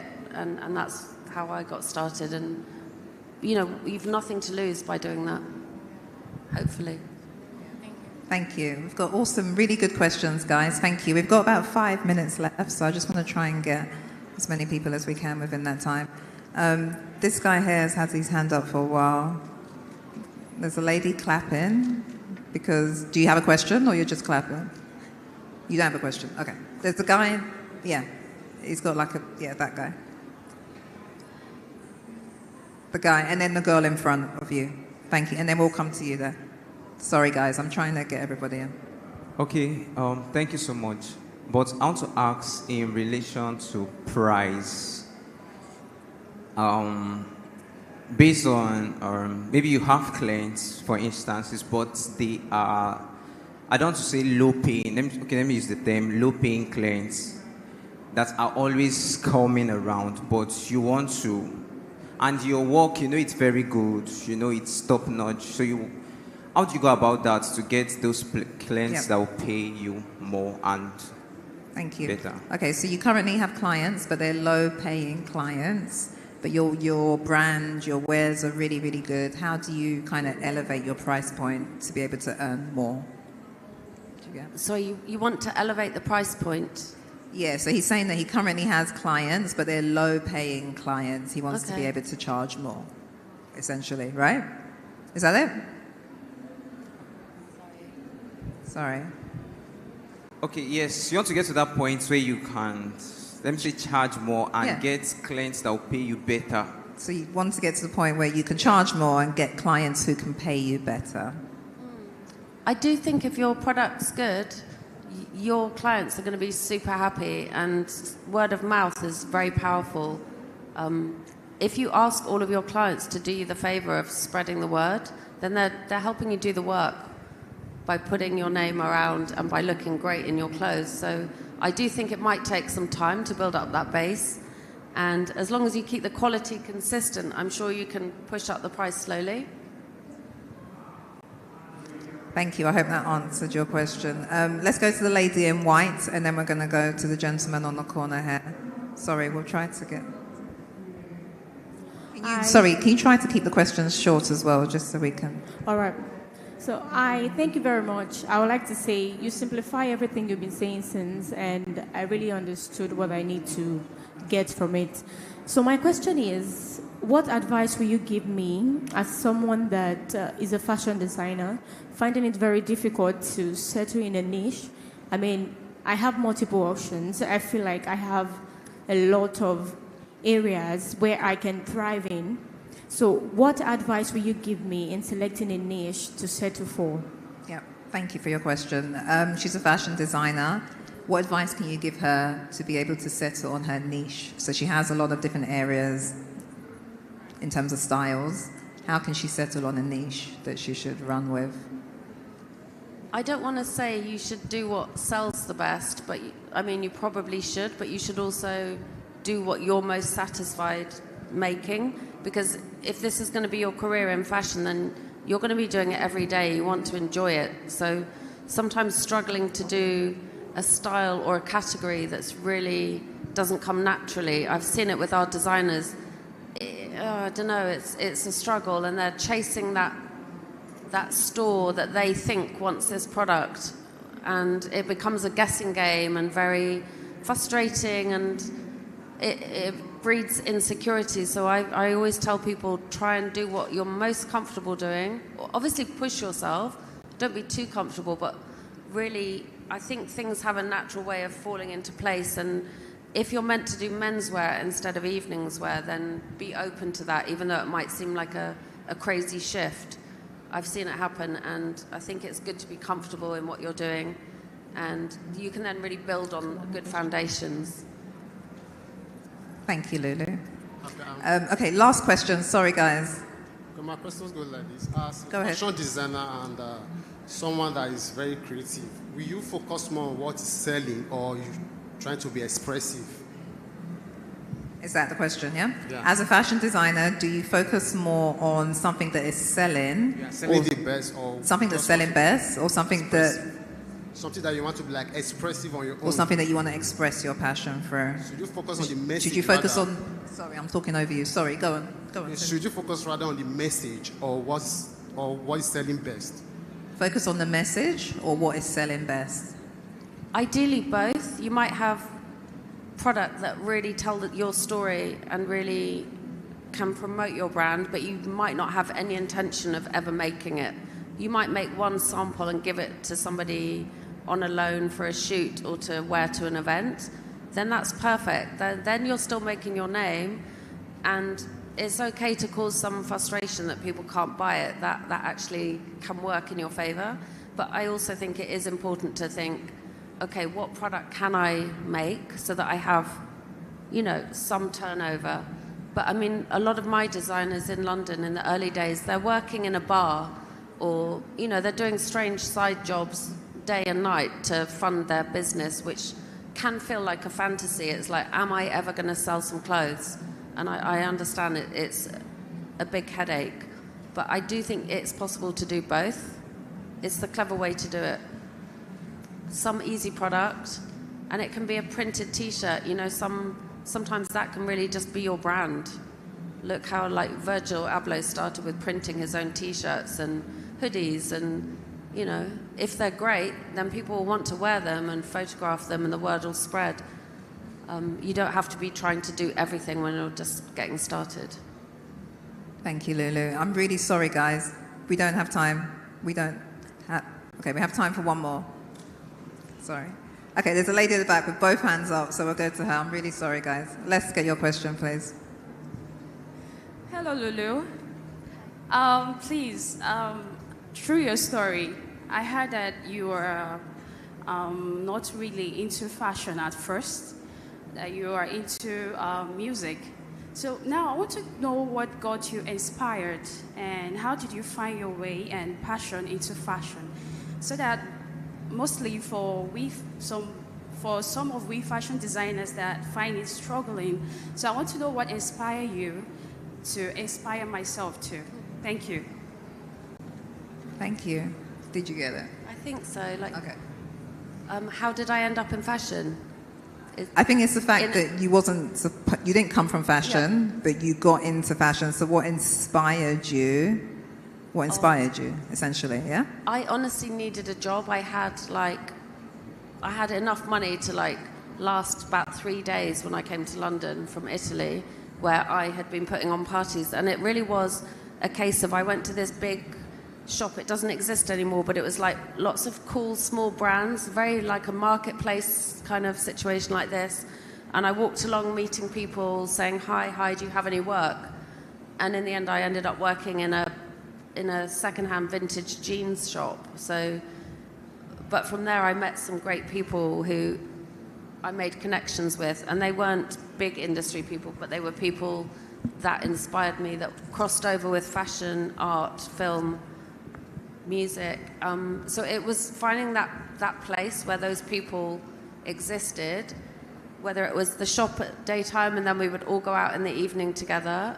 It was finding that community for me is how I ended up doing it. Not because I ever thought I would work in fashion the way I do now. Like the most, crazy beginning was my, asking for a job, going stand to stand and like everybody saying no until honestly I nearly gave up. So, I mean, that's not a helpful answer. It's just an honest answer of how, just taking it day by day, like, who is this person? How can we work together? How can we have fun together? How can we hang out and talk about culture together?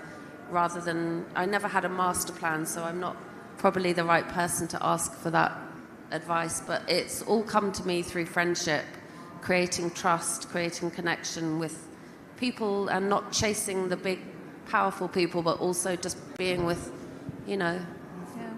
the great people doing great work, the young creatives. Thank you, Lulu. Thank you for all your answers. I'd like to give you the last word since this is the end of the masterclass. Is there anything that you'd like to say to the class? What an amazing audience. I'm honestly overwhelmed and so grateful that you all came, and I hope there's something that you can take away from all the things we've talked about. And sorry to anyone whose question I couldn't answer very well, or if we didn't get to you. And thank you, Agnes. Thank you, GTCO. It's honestly a privilege and pleasure to be here. I love Nigeria.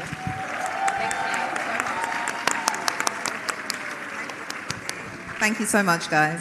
Bye. Thank you.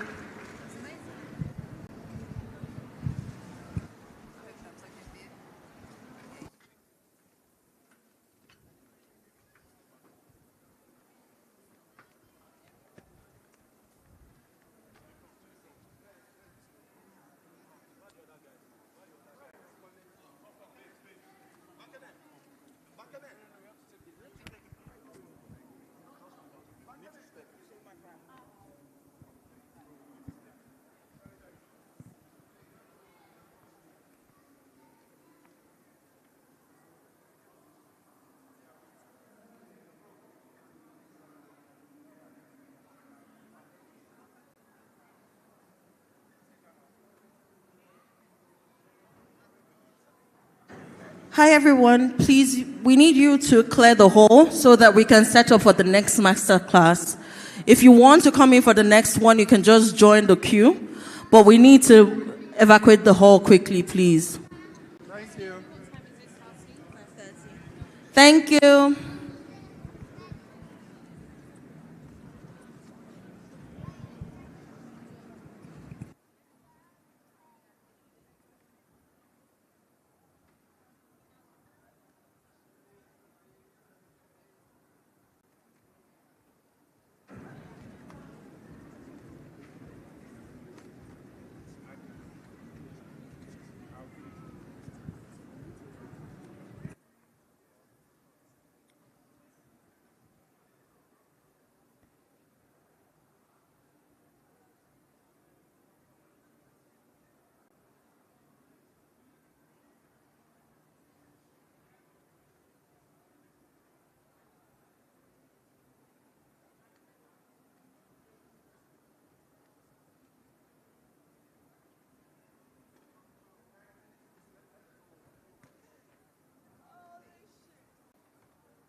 Hey.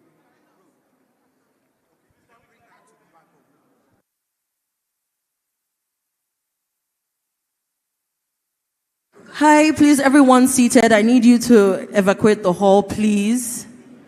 We need to set up for the next class that's starting by 5:30, please. Thank you.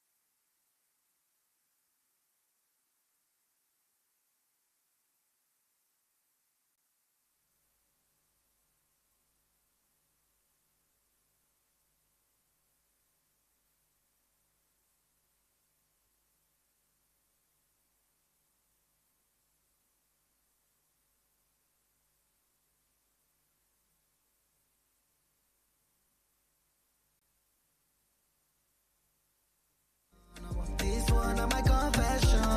We go do holiday for Mumbai. Anything you want, girl, I go buy. You dey put me for high tension. This one of my confession. You got me like higher pain that bar. I wanna love you for life. I don't go like to say goodbye.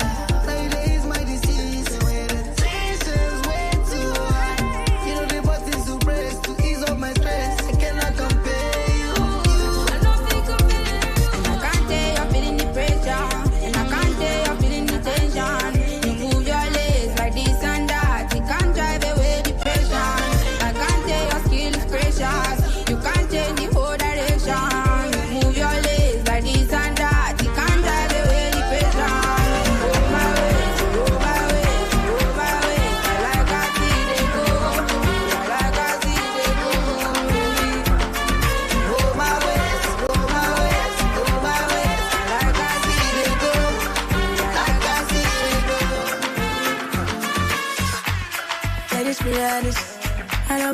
if I be honest. She ain't control when she feel on it. Be patrol that got me down. You like this, I like thing, my love. I love me, your love. I'm tryna show you up. You up. She really the A-list girl. She really my favorite girl. I'm loving the way you twirl. You twirl in the Maybach. She really the A-list girl. She really my favorite girl. I'm loving the way you twirl. You twirl. Fresh up, got it on me. You can't do it slowly. You're dirty wine, would you pen it for me? Take a picture in the shot sleeve. I had a feeling when I'm safe. You'll be there, isn't that stay? When you ain't girl, you make me say, ooh, Crazy, crazy. You are amazing, girl, you're amazing. Yeah, swear chocolate I want buy. They say I love if it make a man fight. But I girl, hold up, who better than? Bring her my own, my girl fine like it at a bang. My daddy wish you boogie down. Give me booty bounce, make her elevate your fine and emotion and pressure. Give her that girl later, sharp like saber. My girl so fine. Give me that one. I like the way you twirl.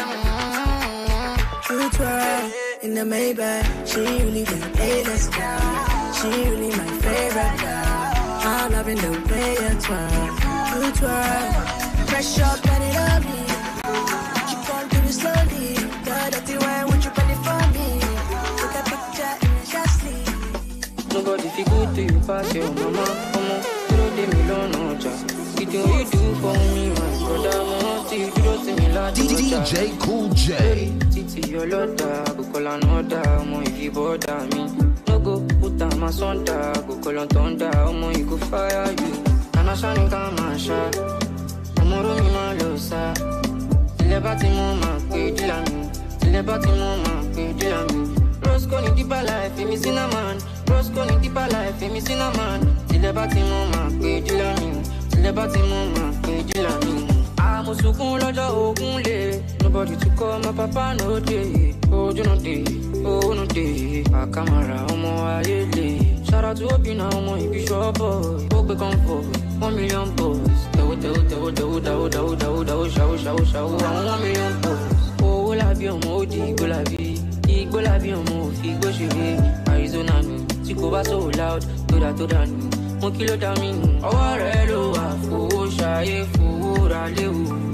Ọmọ ya mi le wa mi ò lè gbàgbé tó be adewu. Kana shani kama sha. Omoro mi ma lo sa. Ile ba ti mo ma pe dilami. Ile ba ti mo ma pe dilami. Roscoe in deeper life, me cinnamon. Roscoe in deeper life, me cinnamon. Ile ba ti mo ma pe dilami. Ile ba ti mo ma pe dilami. Wake up in the morning and I roll one. It's been so long since I faced my emotions. Make I not go fall in the ocean. As I go come, every day I'm on the road. As you can see, nobody but me. When poverty on me like Conji. Till I party mama, go to me. Tomorrow morning now go on my knees and pray. But tonight I want to feel like it. Make us start to money, make a drink away. Me, I don't say nobody, I don't see nobody. Cause nobody feels my pain. You better make I come my deal, like give me one indica. I want something back too. Wanna levitate like a balloon. Me, I don't want no yawa. Kana shani kama sha. Tomorrow me ma lo sa. Tell me where you day. Last is Saturday. I go meet you there. Cause I miss you every day. Call me any day. I'll be on my way. I'm one call away. No matter this is. Girl, I no shot. Keep my action. Don't do too much. I love you with passion. Jessica, Jennifer, family last shot. I used to be like no more fornication. You don't know, baby, my son. Girl, I want some. I say now you, only you, I want the sanction. Yeah, I'm all yakpa for my catalog. When I only you, what I want for my mansion. Girl, I'm not here to they confuse you. Girl, I'm only here to they convince you. That I love and I need and I miss you. Me, I love your body and your melodies. Follow me, go. Give me ginger. Taking me high with my energy low. I never love you, finish, oh. Don't leave me, oh, Roma. Baby, let me take you to Ibiza. Let me put a ring around your finger. If you make the memory to linger, I will give you anything you want. If I go there and I go galant, I know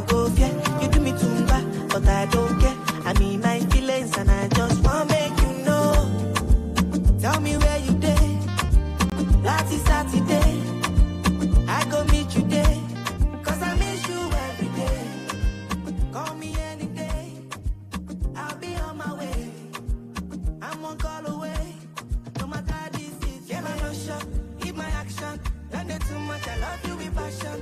Jessica, Jennifer, family Lasha. I wish to be like no more fornication. You run up, baby, my son. Girl, I want some. I said, now you, only you, I want the sanction. Yeah, I'm all happy for my catalog. When I only you, what I want for my mansion. Me lo so, me lo wa. Them say them dig yeah, me go wa. I get you stop over for Doha. Fly around the world with my traumas. Go send it all on, go send it all on. Go send it all on, go send it all on. This my talent, I just follow. Let me ask who I follow. Let me come me for phone. I told them most often. You know, say I just show you love. Why you know, go show me love. Let me why some people know they fear God. Forgive us, oh dear Lord, dear Lord. I take a fair love. Right now, me a fair job. Nothing what you try love. Do good and share love, share love.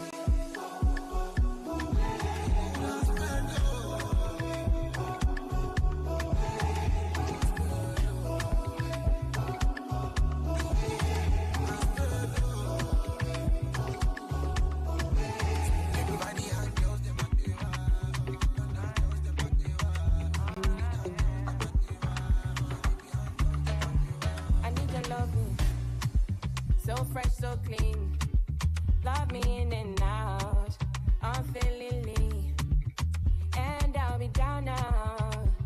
Anytime you call me, I'll be down, because I love and I love and I love and I love you only, because I need and I need and I need and I need you more.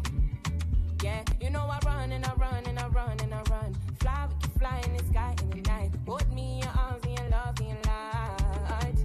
I'm on your wave right now. I'm on your wave right now. Yeah. I'm on your vibe now. You got me on your side now. Yeah. I'm on your wave right now. Yeah. If not you, then I don't wanna know. I don't want no story.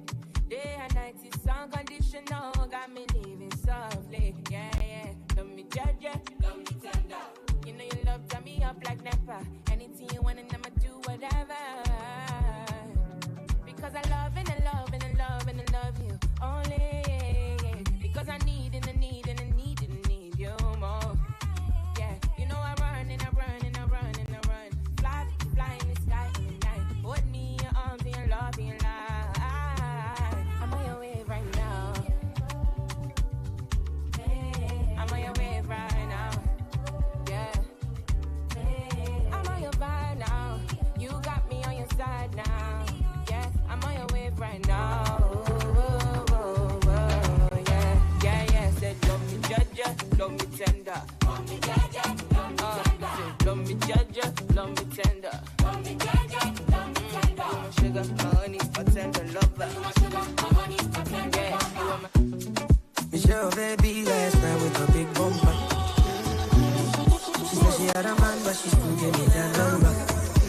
Be like she know, say I demand weakness for the biggie bumper, you know, for the biggie bum bum, you know, yeah. So what about the vibe? She just nice. Tell me what she like. She got a man. She think twice. Is the face fine? Said her face fine, yeah, she fine, of course. She did talk much and I'm quiet, of course. Perfect combi. She did do me things and I can't deny. Perfect combi. Slim waist, bumper. My face perfect combi. She did my waist. She don't look at anybody. Face perfect combi. Slim waist, bumper. My face perfect combi. She did my waist. She don't look at anybody. Face perfect combi. Me boy, come and move, anything you didn't want. No, baby, I'm a top, mama, vote. Girl, I'm knocking down your front door. And I give you everything I'm more. If there's anything you need, just call. Girl, this what you got go sweet, oh. Make a man want this time for real, oh. Make I know what's up, what's the deal, oh. Oh, you my what's up. So what about the vibe? She just nice. Tell me what she like. She got a man. She think twice. Is the face fine? yeah, she fine, of course. She did talk much and I'm quiet, of course. Perfect combi. She did do me things and I can't deny. Perfect combi. Slim waist, bumper. My face perfect combi. She did wine waist. She don't look at anybody. Just perfect combi. Slim waist, bumper. My face perfect combi. She did wine waist. She don't look at anybody. I pocola many kilometers.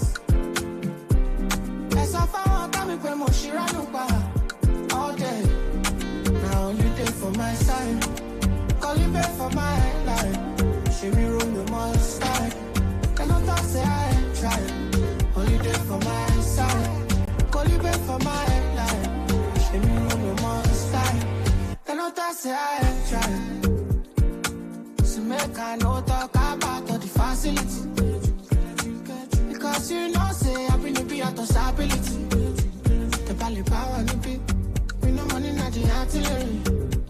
I'm the artillery for days. So entirely shame me. I just took a shot of whiskey. It's on the nature. You know you're quite magic. You know you're quite magic.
Many kilometers.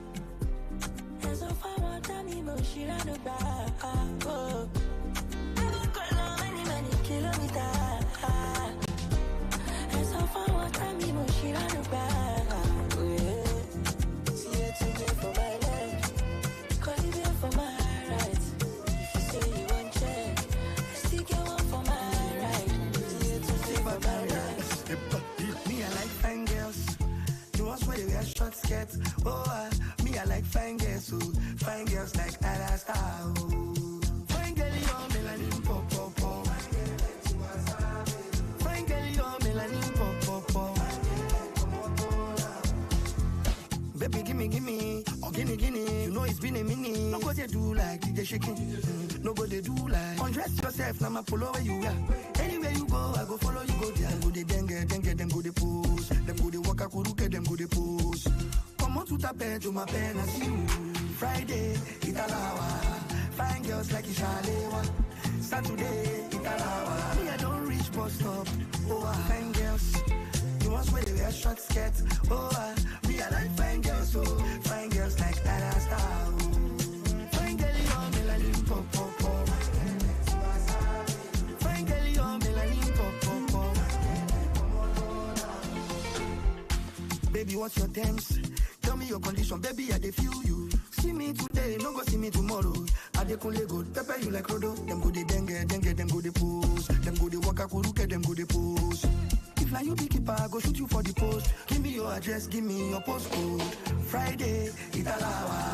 Fine girls like Ishalewa. Saturday, Italawa. Me, I don't reach bus stop. Oh, fine girls. You want where they wear short skirts. Oh, me, I like fine girls. Oh, fine girls like Ada Star. Oh. Fine girl, you're melanin pop pop pop. Fine girl, you're melanin pop pop pop. I'm on my way to you. Tell me son to lose. I will always fight for truth. If I had the chance to choose, yeah we go.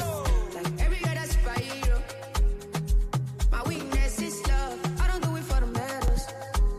Cause no me without us. Peace stands for the people. So I be on my way. Whenever you think you need to. 1, 2, 3. I'll be.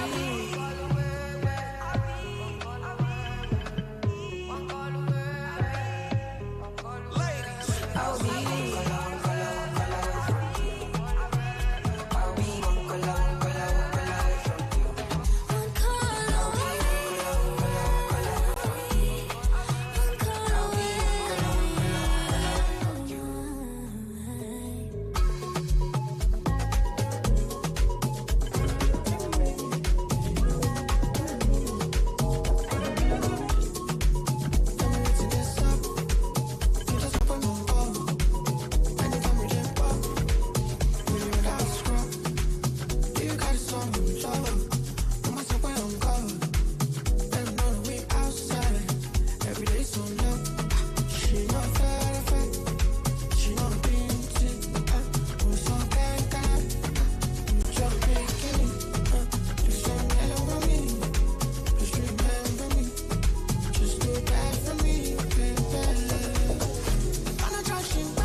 Good evening, ladies and gentlemen.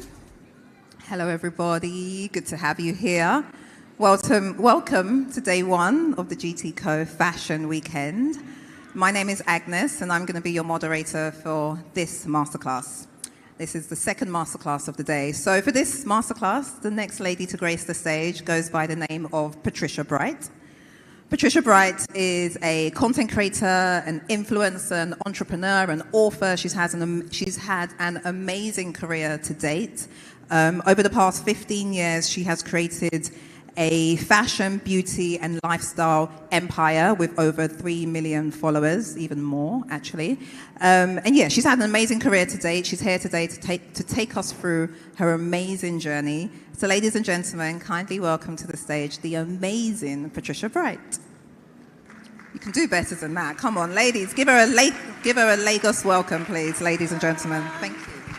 Hi, Patricia. How are you? Hello. I'm Take a good. seat. Thank you.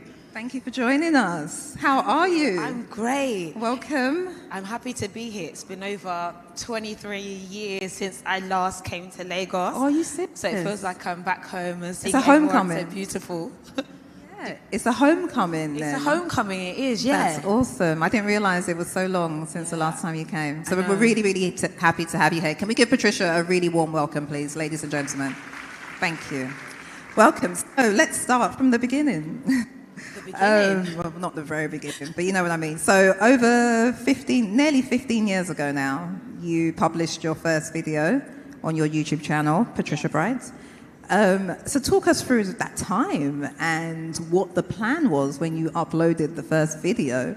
Did you know that it would become this empire that you have created? Okay, so I have to be very clear. Social media today is not the same thing it was 15 years ago, for sure. So uploading a video on YouTube was not about having a business, was not about building an audience. It was actually just about talking to your other friends around the world and sending them videos. So the concept of even social media, besides MySpace, didn't really exist at that time, especially in the way of video sharing. So there was no business plan. There was no, I'm going to be famous, I'm going to be known. There was nothing of the sort like that. The only thing was, I'm bored, let me do something.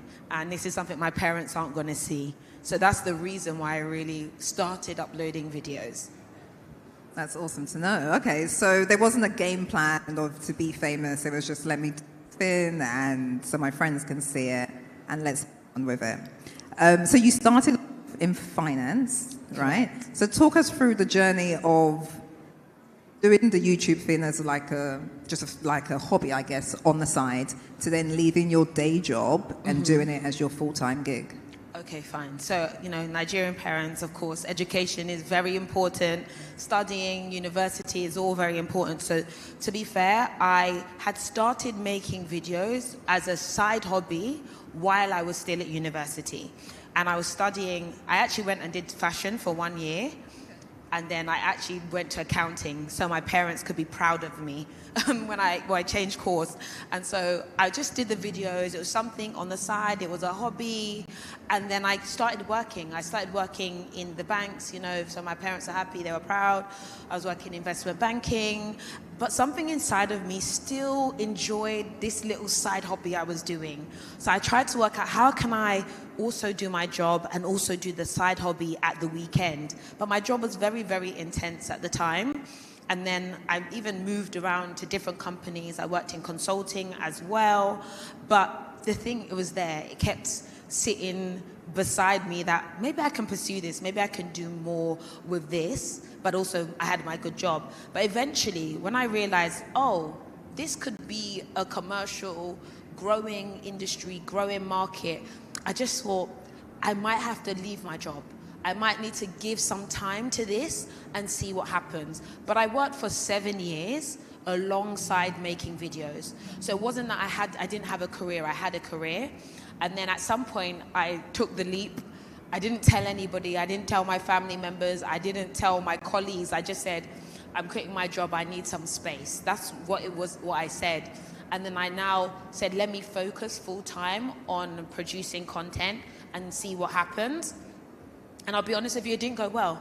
In the first 3 months, I was panicked. I was like, I'm not sure if I can make a living. I don't know if this is something I should focus on. So I actually went back to working. I got another job again after I said I'm quitting my job. And then after that, I worked for maybe another 2 months.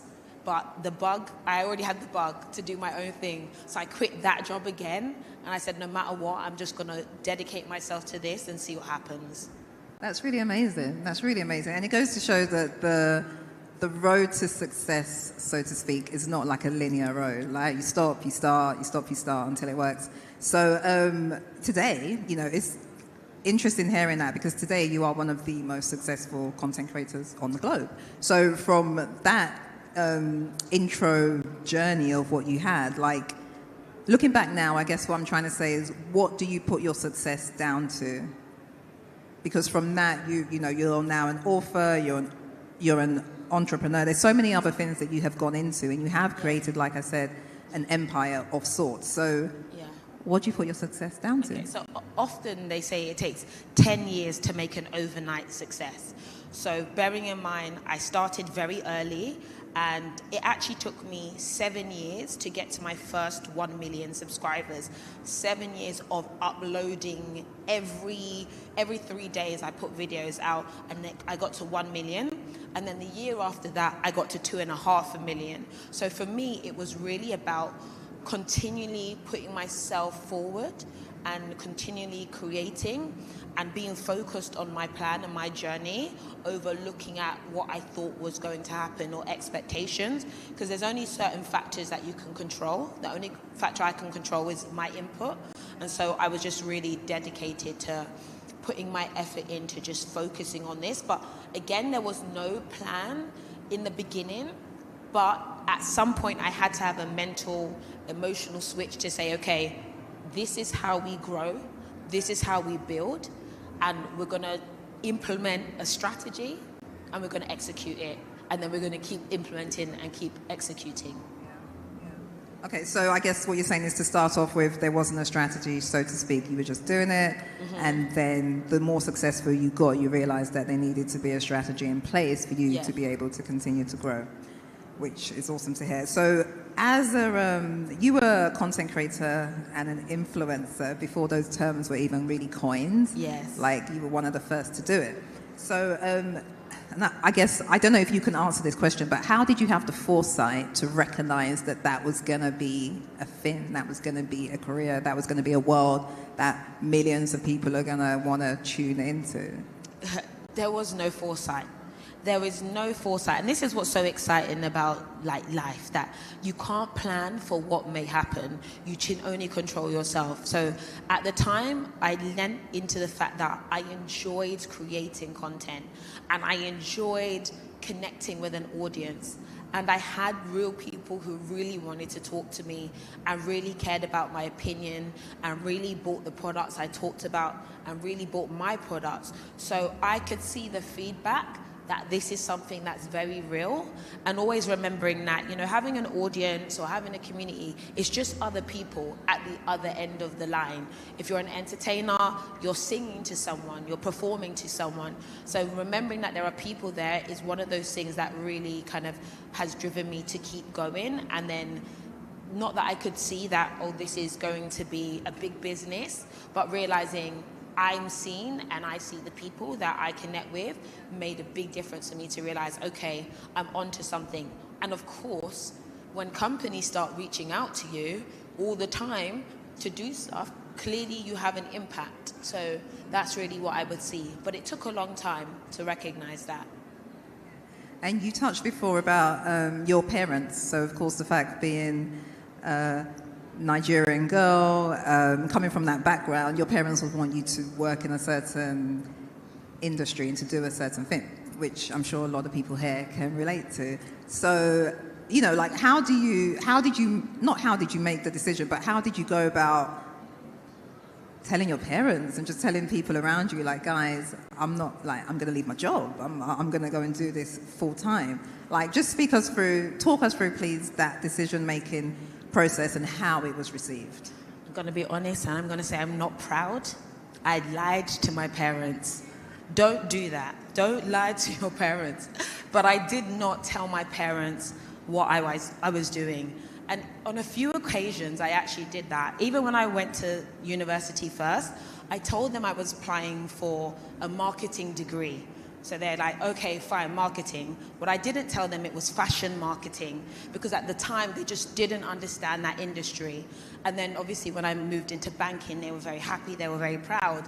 And then I wanted to leave my good banking job to make videos, to put makeup on. There's no way I could have told my parents that. So I was focused on, let me see if I can build this thing well and be successful, and then inevitably I will tell them later. I can tell them I'm working, they just don't know they didn't need to know the details. But what's so funny is that my parents at some point in time realized I'd left my job, but I was doing really well. And they said, we're happy for you to do whatever you want to do, as long as you do whatever you do well. And I think that is something that is very much a Nigerian way of thinking. Like, you just have to be the best version of this. And so they're very proud of me now and what I do in my career.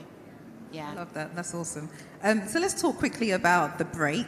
So in 2020, you launched The Break. The Break is an online platform that empowers millennial women to grow, both professionally and personally. So I guess you're still a finance girl at heart. You still have that side of you. So how important was it for you to create that platform, and what's your goal, or what's the goal of The Break?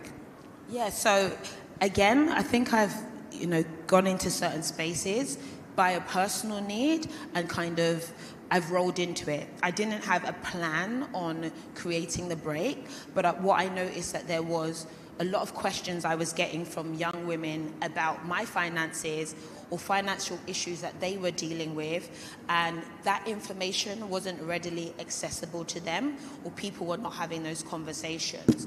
And so even in my industry, girls will come up to me and ask me about taxes and about problems that they were having, and I will sit down and I will write plans for people all the time. And I said, you know what, let me create a channel and I can have all of these discussions, and anyone who wants it as a resource can have access to it, and they can leave me alone. That was the plan. Like, I'm gonna make all these videos for everyone, and then no discussion. But what was so exciting to see is that there was such a huge appetite for women who want to feel empowered financially, want to be inspired, and want to know what to do about it. So something I thought that would be of no interest ended up becoming the most interesting thing that I was putting out on the internet. And that's what's really exciting, that sometimes you think that something isn't important, isn't impactful. You might think nobody really cares about it, but you put it out into the world and you can see actually it has impact. So pursue the things that you're interested in and see what happens.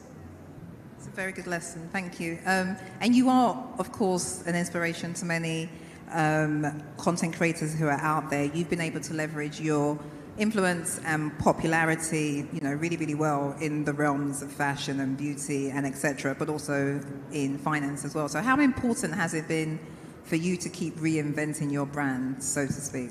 Yeah, so actually this is a mantra that I live by, and I wrote a book and I have a chapter which is called Be Like Madonna. So Madonna's like 68 now, but she's been around since the 80s, and almost every 4 to 5 years she reinvented her genre of music, her personality, her traits, what she was into, because people get bored of things. And I think if you are on social media, if you're a content creator, you have to realize that you're almost like a consumable product in a way, and nobody wants to have bread and butter every day.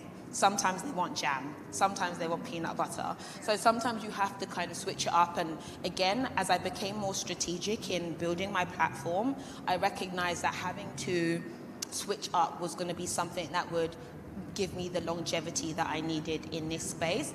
But also as human beings, we get bored, we change, we grow, we want to explore new things, we have new interests. And I think that no one has to be stuck in a specific box of you have to do this, you have to be this person. Try new things, see where it goes, and that might be called reinvention. But it was never intentional. I just really go with what feels right for me.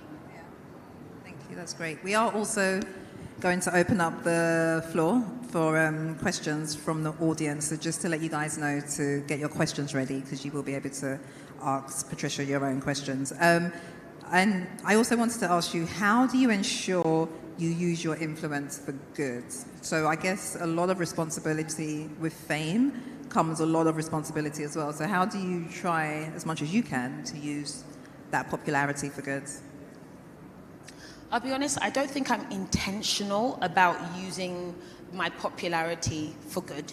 I'm not, someone who's campaigning for anything specifically, and I don't feel like I have to be. I don't feel like anybody has to be unless they really feel like that's their calling.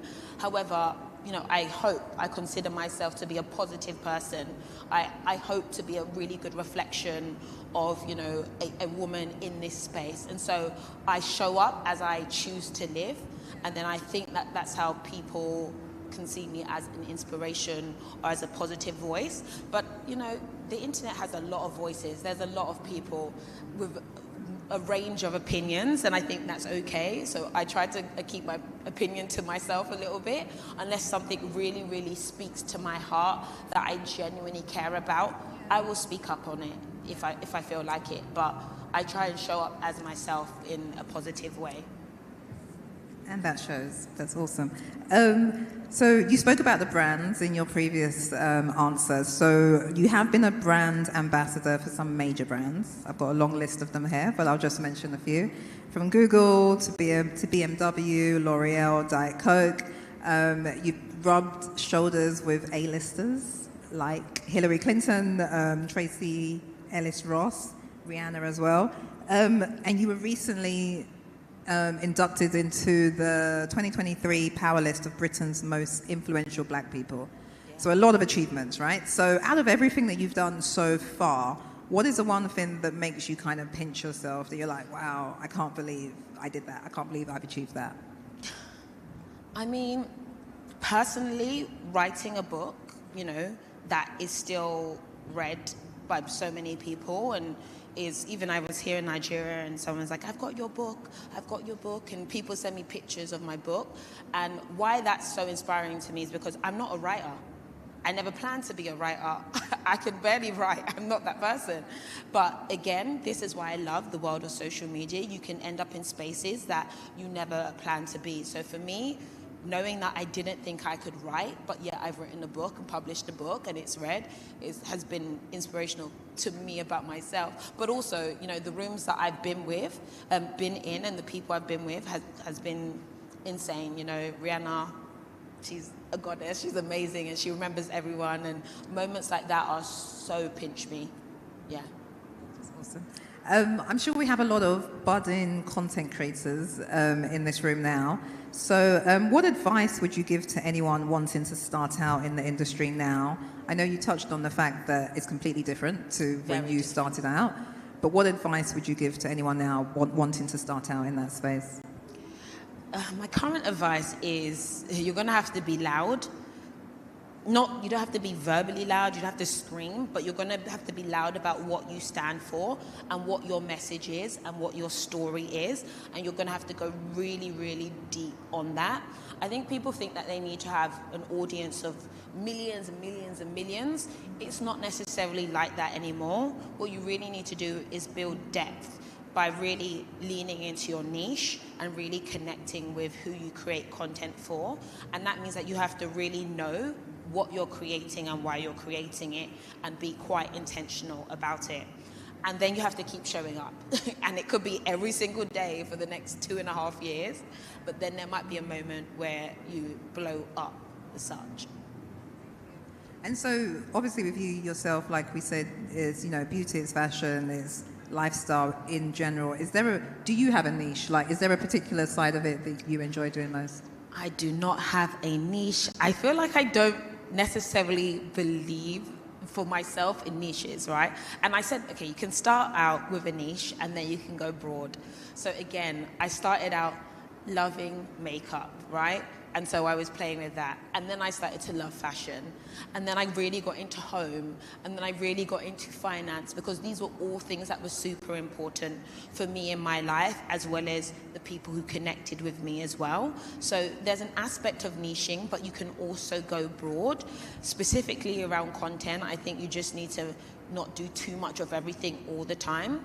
But even if you do that, as long as you are yourself, then actually that could be your niche. It's the way you deliver what you create on your platforms.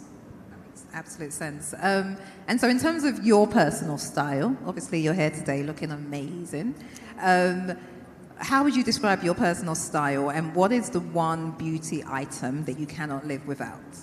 Oh, my personal style. It's actually super simple. It's really simple. I like casual dressing, but online I like to show up. I like to be shiny. I like to give, but it's very casual and monochromatic. I'm not, into prints and colors. But then again, being here in Nigeria and seeing the way that we reflect color and beauty and patterns and prints, I'm like, oh, actually, this could become my version of me. In a year from now, you never know what gala I might be wearing. Yeah. I like that, yeah, because I guess as everyone, we're always evolving. So one day this could be your style, but then next year your style could be completely different, right? So that's a very good point. You didn't mention the beauty item. Do you have one beauty item? What's my beauty item that I can't live without? Oh, actually, I know what that is. MAC Chestnut Lip Liner. I don't go anywhere without my lip liner and lip gloss and moisturizer. Okay. And foundation. So everything. Everything. Okay, thank you for that. That's awesome. Okay, so you are known and loved for your honest reviews when you give them, and your down-to-earth nature. So how important is it to you to have remained grounded and still that girl from South London? It is South London, right? It is South London. South London. Again, I think for me, leaning into who I naturally am, and anybody who's thinking about creating content, the easiest thing you can possibly be is yourself. If you try to pretend to be something you are not, you're going to burn out. So I've just leaned into showing up as who I actually am. Every time I create something, every time I put something out, every piece of work I do, I'm genuinely just being myself, because it's easier to be myself than to try and be somebody else. There's no point in me doing that. And so if that is then me being the grounded South London girl, that's literally who I actually am. And so that's what I show up as. And I think people think that they need to be someone else on social media, but people hate that, and people can actually see through that. What you really want to do is embody your true nature in your natural form, and that's the only way you're going to be able to continually show up and perform well for whoever you're creating for. Thank you. So I was actually, the next question, I feel like you've already answered it, but I'll still ask it. So obviously social media and the world of influencers now is pretty saturated, very saturated. We're all content creators now, right? Everyone's got their IG or TikTok, and we're all creating content and putting it out there for the world to see, whether we have 2 million followers or 50 followers, right? We're all kind of doing the same thing. So what would you say is the best way to stand out? I know you're going to say be yourself, right? But is there any other advice that you can give to us? I mean, the idea of saturated, what does that mean? Does it mean that there's too many humans in existence? Like, what does that mean that it's saturated? How many artists are too many artists? How many songs is too many songs? I don't believe in this idea of saturation. If somebody wants to pick up a camera and create, they should do whatever they want to do. There is no point of limit, that there's no more room for you as an individual to, show up and do what you want to do. In terms of, I don't know if you mean business model or, being perceived by brands and working, well, yeah, you're going to have to be creative. You're going to have to think about content in a slightly different way. You're really going to have to think about an audience and know why you're creating content. I think some people want to be popular just for the sake of being popular, and that's noble if that feels good to you. And some people want to, build a business off the back of it, and that's also noble as well. So you just need to be, intentional about why you're there, and then keep creating based on that as almost like a North Star for you. Thank you. And as you mentioned, of course, you are originally from Nigeria. How would you say your background and your culture has influenced your brand and what it is that you do and how you do it? I feel like I just naturally give Nigerian women. I don't know, maybe in Nigeria, not so much, but in the UK, the expat community, us first generation, second generation Nigerians, we are there, we are loud, we are proud, and we're visible, and it's almost like we all know each other. So if I be honest, my first, viewers, my first groups, I know it was Nigerian girls around the whole world. The diaspora were watching me. So that was so amazing to see. So I think just showing up and being visible as a British Nigerian, I'm visible. But what I've loved to now see with the global platforms is seeing amazing creators coming out of Nigeria and out of Ghana, and I'm obsessed with them because they maybe have started over the last few years, but I'm watching other African creators. I'm like, you guys are so amazing, it's inspiring. So I'm not the biggest Nigerian creator, but I love seeing what they're doing. That's awesome. Okay, so you've done a lot, as we've touched on, from the book, which is called Heart and Hustle. Heart and Hustle, yeah. From the book to the empire to everything that you've done. As well as all of that, you're also a mum to 2 girls. I am. So how do you juggle all those different hats? That's a lot of hats. I hate saying that I juggle it. I don't juggle it. I don't juggle it well, but I have an amazing ecosystem around me. I have amazing supportive family, cousins, aunties, nephews, nieces. There's a lot of us, and I do believe in the idea of it takes like a village to raise a child.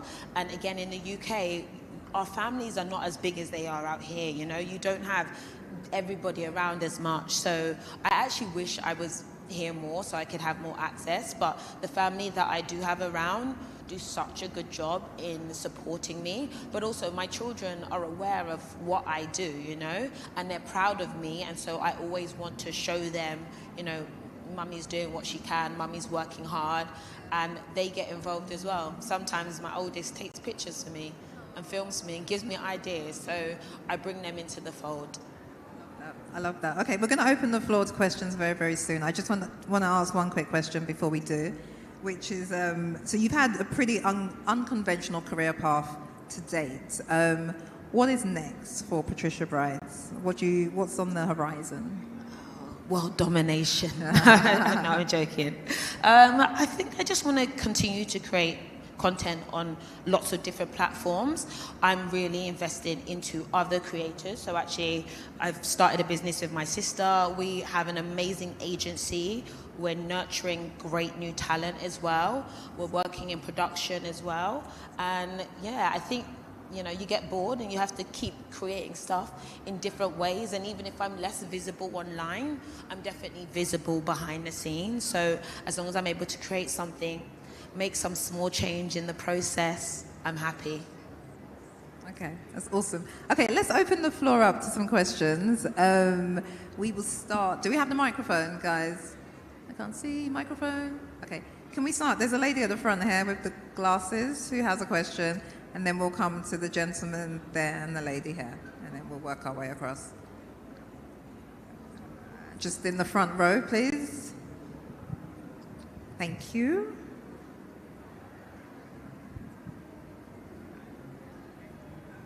All right. Hi. Good evening. Congratulations on your successes. My question is more around the fact that there's an elephant that sort of hasn't been addressed, and that is I've seen that the progression and support that Caucasian content creators get and Black content creators varies greatly. What are the challenges that you found? Because I think you probably have a following 10 times larger than what it is. Even though you have a large following already, if you were white, it would be a different level of support. So what advice would you give to content creators that are women of color in terms of navigating that ecosystem, and what are the challenges that you face coming up? Yeah, that's such a great question, especially coming out of the UK for me. The challenge is more of a personal challenge of learning not to compare my journey to those other girls' journeys. And the bias was very, very real, but I also have to be realistic about population size. So say there's 68 million people in the UK, the Black people make up less than 0.5% of that. So I know that as soon as a white person may click my video, they may think, oh, they're going to dismiss me. They're not going to look at me, they're not going to watch me, they're not going to subscribe to me unless something I do really catches them or they feel like they connect with. and the game is the game. People are a little bit biased. I enjoy watching black content creators over watching some white content creators. I'll keep it very, very real. So I was very understanding that that is the position that I was in, that I'm going to be smaller. But in the UK, you know, I don't know if you know, there was Zoella, there was Tanya Bird, there was Beauty Crush. These are all white creators. I knew every single one of them. They never did any videos with me. They never made any content with me. They never shouted me out. But today I'm bigger than all of them in the UK. So there is ways to overcome, but it's a bit of a game of patience and not comparing myself to white creators. The other side is obviously the pay disparities as well. And I always tell the story of there was one, you know, white female creator who one day she told me how much money she was making, and it was probably 10 times more than I was making, but she was only double the size as me. But once she gave me that information, in 3 months, I was able to match her earnings because I was more aware of what my worth was. So I think sometimes it's about understanding what your value is in the market and then being vocal about it. I had to learn to do that, but I do think it's changing. But I can't force white people to watch me if they don't want to. And if I have to force them, they're not for me. Awesome question, awesome answer. Thank you. There was someone with the long hair who had a question. Where's the microphone? Okay, sorry. The gentleman with the black hat on, please. Good evening. So over time, you've been able to build your brand and increase your visibility and build your viewership. So I want to ask, are you open to taking up young content creators who are struggling with that visibility and viewership to just mentor them and train them, give them direction and guidance? Mentorship is something I get asked about all the time, and of course I'm super open to the concept of mentorship. But what I love about the internet is that there are so many amazing mentors out there right now. Content has taught me everything that I possibly know, and if anything, there's actually too much content. So I think it's about finding the people you want to benchmark yourself against, and then looking at their journey and almost mirroring what they do, and you know, using that as a resource. Personally, can I mentor lots of people? I probably can't. Through my agency, we are working on nurturing new upcoming talent, but it's quite small at this point in time, but hopefully we'll open it up. But the internet has so many amazing resources of mentors that are out there. You can learn anything from any of them right now. Thank you. Thank you. There was a lady. Okay, you have. Okay. Hello, Go good ahead. evening. So I have 2 questions. The first one is, where does the finances lie? Does it lie in collaborating and, you know, taking ambassadorship, you know, collaborations and becoming ambassadors of vendors for brands? Is that where the finances come, or does it just grow as you progress? Maybe as you get more engagement, your finances increase along the way, or does it come when you start collaborating with other vendors and other content creators? And then my second question is, it was easy, I feel like it was easy for you to quit your job and focus more on creating content, because as at that time there were not really much people who were interested in creating content then. But for now, it is a little bit difficult because you want to create content, and since you're not a big content creator, you're not making that much money. So it is a little bit difficult to merge both of them while working and also creating content for your personal business.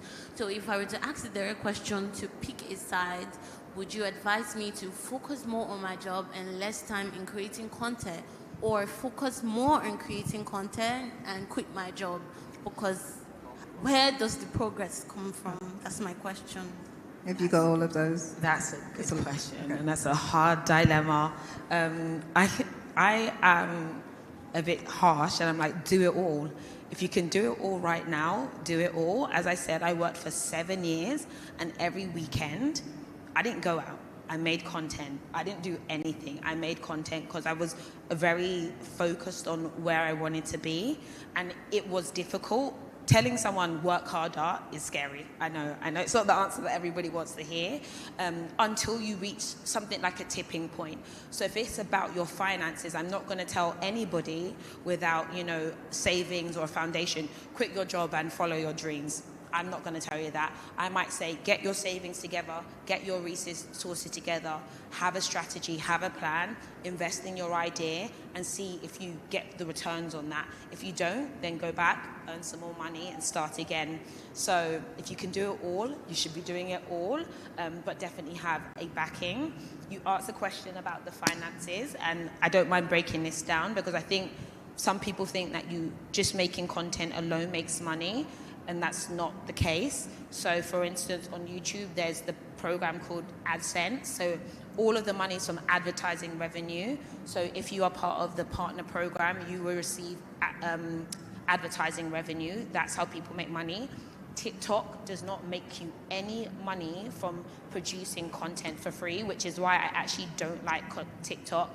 People put free content out all the time and they're not paid. Whereas Snapchat, it also has an advertising model. So I'd rather put content on Snapchat where people get paid to put content out. Instagram doesn't also pay you for putting content out, but Facebook also does. So again, working out which platforms provide revenue is super important. Then maybe in the next level is the concept of collaborations, working with brands, working with advertisers who pay you to put your content out for an audience. That will be the next level. Another level will be then producing something of value that you are able to actually make a return on. So product. So again, if you're not going to get paid by someone else to sell their product, create your own product that you can make revenue on as well and sell that to a warm audience. And then there's also other models such as licensing. And there's so many ways to make money on the internet. You kind of just need to be super strategic about it. But content itself is not necessarily a product. It's everything around it that actually generates revenue. And I think that's what people don't necessarily understand. They're creating, they're investing, they're creating, and they're not getting a return because they're not strategic on the direction that they should be going in. So do a little research, find out how you can make money on the content that you produce, and then test the model. It's very insightful. Thank you. I hope that answered your question. There's a lady at the front here who had a question. Thank you. Hi. Can you hear me?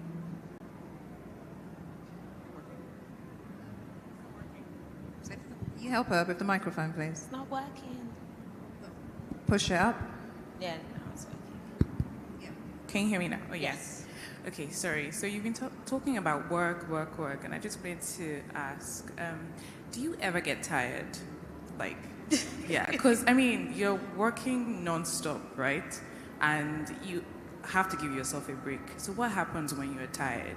Like, what do you do to make sure that, okay, this is my life, right? Yeah. But I'm guessing you get mentally like tired and all of that. So what do you have to do to make sure that, okay, you don't get tired of the work and give up, and then you're able to just, get back, reset or something, and then just get back and do better than what you've done in the past? So yeah, that's my question. Yeah, okay. I do get tired, of course, and when I'm tired, I sleep. But when you love what you're doing, it doesn't necessarily feel like hard work.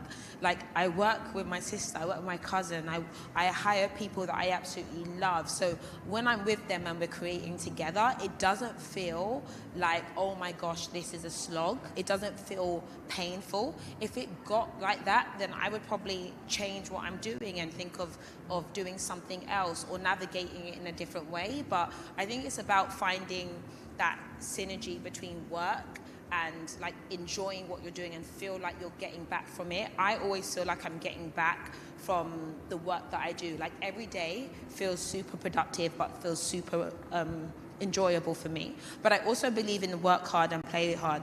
I've been in Lagos for 4 days. I'm working, but I've been out every night.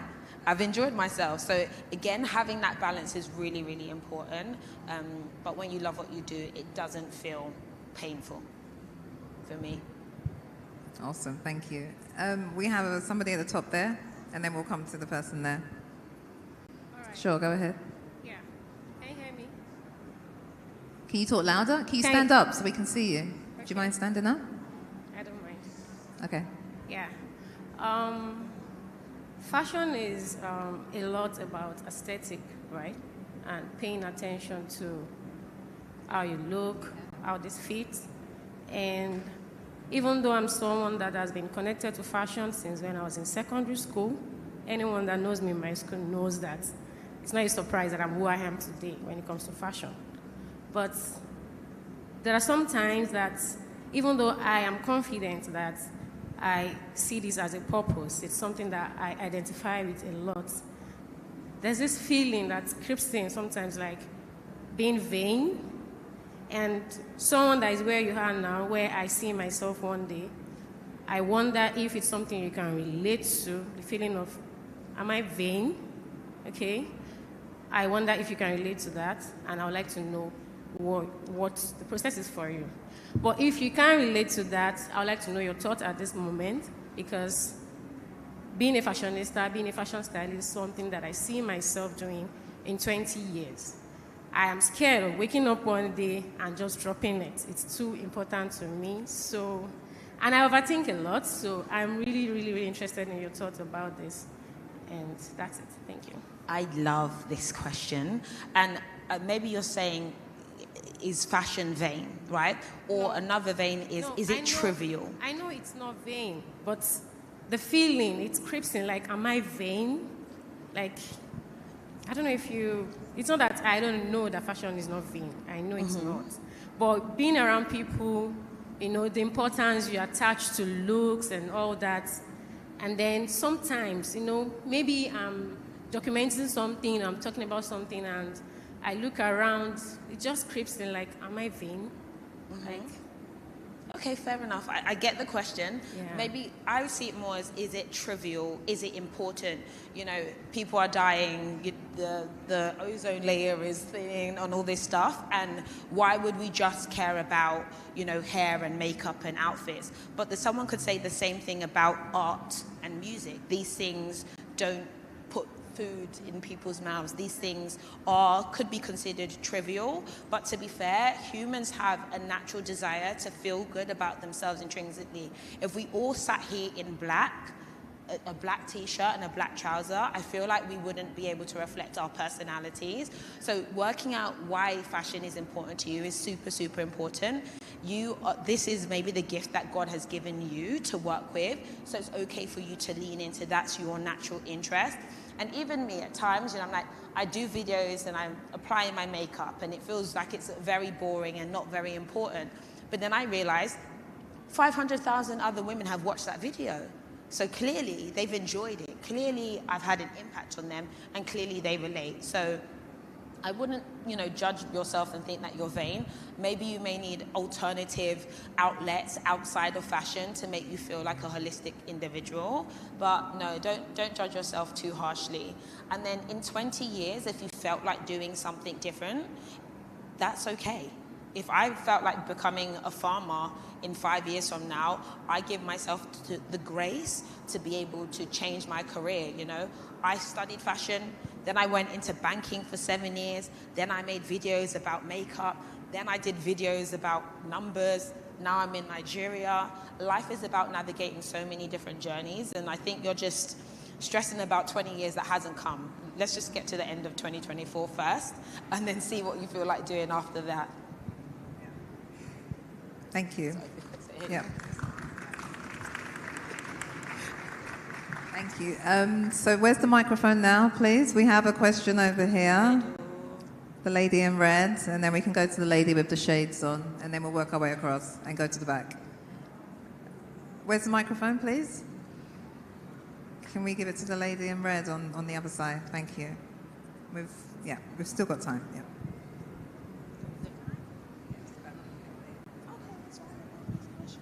All right. Yeah, the lady there. Thank you. Good evening, Patricia. You look nice, by the way. I said I was going to compliment, but okay. So you had spoken about how that you really loved making videos. That was why you started. But I wrote a question down here, and that's because I'm about to make my first video, and I'm scared jitters. So I want to ask you, how was it like when you made your first video? Like, Were you scared?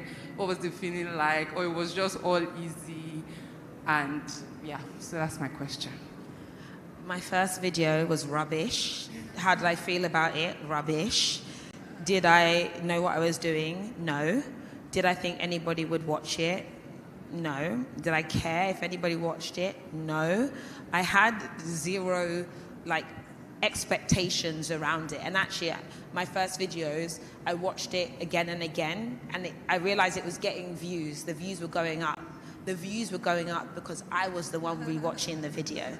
And then I realized, hold on, every time I click, the views is going up. It was me, right? So at the time, I was not perfect. And this is what everybody who thinks about creating something, be it videos, be it product, be it brand, be it business, the expectation that it has to be perfect first is going to stop you from doing anything, right?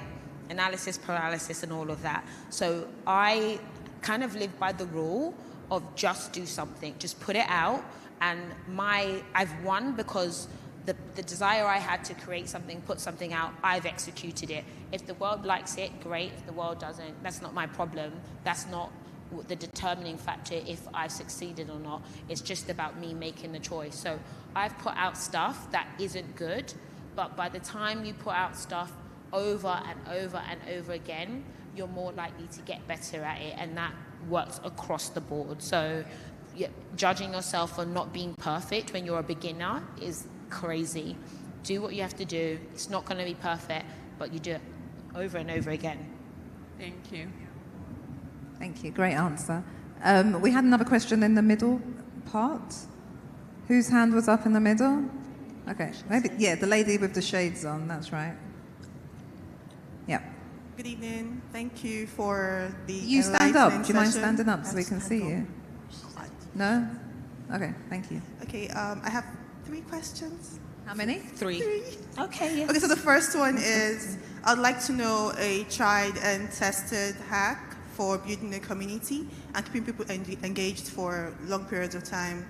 I mean, that's YouTube, so it's long form videos. Like, how do you keep people glued to the screen for that amount of time? The second question is, what would you say is the best way to position oneself for either paid or gifted collaborations with brands and partnerships? And can you share your process for each video you put out, from creation to posting? Thank you. So the first one was how to increase watch time, basically. How to keep them glued. So what I do, or when I was really into creating videos a lot, I would analyze other videos in my niche, and I would look at what made them perform, and I would analyze it minute by minute. Did something happen in the middle? Was there a long intro? Was there a short intro? What was the storytelling? What was they call it a call to action, right? What was said in the video that made the audience do something? And then I would recreate that. I don't think there's anything wrong with copying success and putting your own twist on it. Many, many times I've looked at other people's formats and I've been like, this format works, let me retry it. And then I will test and see if it works for me, and I keep doing it over and over again. I had a viral series that was doing 30 million views a month, and I was very intentional, and I did the same thing in every video because I realized that what I was doing worked. So again, analyze winners in your niche, or just winners in general when it comes to content. Look at what they're doing and recreate that. Your next question is the best way to get collaborations from brands and companies, is that right? Yes, that's right. I would create something that feels that you've created it specifically for them. So you're giving them, or not, I don't want to say free work, but you're showing them what you can do. So I often receive briefs, a brand who say, we want you to create something like this. And what's so funny, inside the brief, they will show a video that I've already done. So they use my content as an example of what they want. So say you want to work with Diet Coke or a drinks brand. Create a video with another drinks brand or even Coke, right? showing your lover the product or something like that. And then eventually you say, I made this video, I love the brand, blah, blah, blah. If you want to work with me, I can do something like this, but even better. So you have to almost like sell yourself in that manner. And then the third question was... Can you share your process? Oh, you didn't answer the other one. Like, how do you build a community? How do you build a community? Oh, okay, listening to everybody and what they ask. My best videos were ideas that I got a comment about, and I did the thing that the comment said. That was actually when I was the most viral. I was giving the people what they wanted, and I had that audience engagement. And that's how I also build the community and, like, you know, give them what they want. And that's my process for content creation. Thank you. You're welcome. Okay, can we move to the lady on this side? Yeah, there's two ladies next to each other.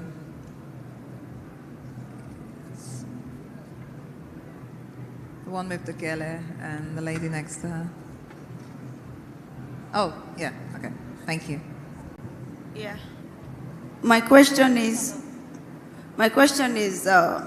for like those people that you said earlier on that you were blessed with your family, cousin, nieces like that to assist you sometimes. What about those people that they don't have anyone? They only struggle to stand up on their own. You know, what kind of advice do you have for them? Because it's very overwhelming, because I'm a fashion designer and it's overwhelming for me. I don't have anyone to assist me. So that's my question. I mean, in that circumstance, my only advice is patience. In that, especially if you have younger children, you're going to have to wait. Like, and even for me, like after I had my youngest, I wanted to do so many things, but she was a baby. She's too small. I had to wait till she's, 3 and 4 and she's in school so I can have a bit more time. So I had to be patient. Now, I can't just run off with a 3-month-old baby. I couldn't do that. So there's a level of, okay, you might have to wait at this point in time, which I know is hard for somebody who wants to get going. What you can do with your children around, you'll have to have them around, but maybe you need to find a community outside of friends and family. Are there other fashion designers with children? Can you all hire and rent a space together and you look after the children together? Maybe there's some kind of app where in the UK there's an app called like Yuppies or something where mums get together to help each other. Is there another way outside of friends and family that you can find other people like yourself to support you? Because we do need a community, but our community may not always be blunt. So that's it. All right, patience and find someone to help. Thank you so much. Okay. And the lady next to her had a question as well. Hi, good evening. Okay, so my question is, how do you set boundaries with influencers after collaborations to keep the relationship professional or as a simple acquaintance rather than becoming friends with everyone, because it could be, a bit tasky to, just keep it professional? That's a really good question. I've been very lucky that I haven't really had that as a problem. I've collaborated with lots of people. I do a podcast. I have guests who come on my podcast as well. I think if you present yourself in a professional manner, that you're not over familiar, but you want to give them something. I want to use my audience to grow your audience. I'd love to use your audience to grow my audience. They know that it's transactional, that benefits the two of you. You leave it at that. That's fine. You just need to present yourself in a professional manner so they understand what it is. And if a friendship naturally occurs, then it does. But if it doesn't, at least everything is above board. You don't have to be everyone's friend on the internet. There's a lot of people on the internet for sure. Yeah, definitely. Okay, so we have another question here. I think we have time for about 2 more questions. So, the person in the middle and then the person at the back. Is there one on this side as well? No? Okay. Good evening. Okay, so my question is, you've been into a number of things, and I know along the line you might have gotten some kind of criticism, especially those are not valid. Personally, when I get criticism, especially the ones I know are valid, I learn from them. But sometimes it's hard to deal with some that, it just feels like this person is just trying to put me down. And I don't know, what do you think? Are you talking about comments or people being negative? And sometimes even certain actions, and it just can be annoying. I mean, I let negativity kind of roll off my shoulders. If they're not talking about me, that means I'm not popping. That's what I kind of tell myself. Like, you actually want people to be a little bit bothered by you. That means that you're doing something of impact. Not everyone can be liked by everyone, because you yourself, you don't like everybody as well. Like, it is what it is. So, I mean, I try not to let it impact me, or I use it as fuel. So if you're going to talk about me, you're going to watch what I'm saying, you're going to judge me, you're just going to watch me continue, and I'm going to be greater and greater, and you're going to be gnashing your teeth. That's how I think about it, I'll be honest. Thank you. Awesome. There's a question at the back. Okay, and then we'll come to the gentleman there. Okay. Hi, it's nice to see you. Okay, I want to ask, you made a video one time about oversharing, talking about one of your daughters. You had that conversation with her. So I just wanted to know, like, what happened before you made that video, and also just tell us what it is like not to overshare as content creators. And lastly, I watched a video you made. You were making okra soup, and I read the comment section. People were really saying things. So how were you able to not let it bother you? Yeah, and you look good. Thank you. Yeah, thank you very much. That video, they said a lot of comments, but it's got over 1 million views. I don't care. Talk. That, again, like, it fuels me. The more the conversation is, the better it is. And the thing about the internet is that a lot of people have opinions. I actually like opinions. I like conversation. I like a little bit of controversy. I like them to be a little bit like, I'm not sure. That is how you actually grow a little bit more, because you don't want everybody to love you. You want them also to be irritated. So stuff like that, I let them talk. I let them talk. I let them enjoy it. In terms of oversharing, I think obviously in the past, a lot of creators, specifically the female creators, we go down this path of feeling like we have to show our lives and our personal business to grow, whereas I was quite intentional that I didn't want to do that anymore, and I said to myself, there's got to be a smarter way for you to have a big platform without showing your life, because I watch so many other male creators. I don't know nothing about their personal life. I don't know anything. I don't know if they've got a boyfriend, don't know if they've got a girlfriend, don't know if they're gay, don't know if they're straight. I don't know anything about them, but they have 10 million followers. How do I do what they're doing? So that was very intentional, that I'm not going to use my life to grow. I'm going to use my creativity to put something valuable out into the world. So that was my choice for not oversharing, and I just wanted to do something else. And lots of people create great content without showing their private lives. Thank you. Okay, there's a gentleman who has a question on this side, and then that's our last question. The last question. Okay. Thank you. Hi, good evening. Good evening. Yeah, nice to meet you, Mom. My question is very simple. What inspires you when you're walking, when it comes to diet? Thank you. What inspires me when it comes to... I didn't hear the last part. What was the last part? When it comes to what? Diet. Diet? Yeah. What do you take? What inspires me when it comes to my diet? Ooh, okay. Well, I'm on camera every day. I'm taking pictures every day. That inspires me. I want to look good. So, but to be honest with you, I really believe in having like a healthy lifestyle.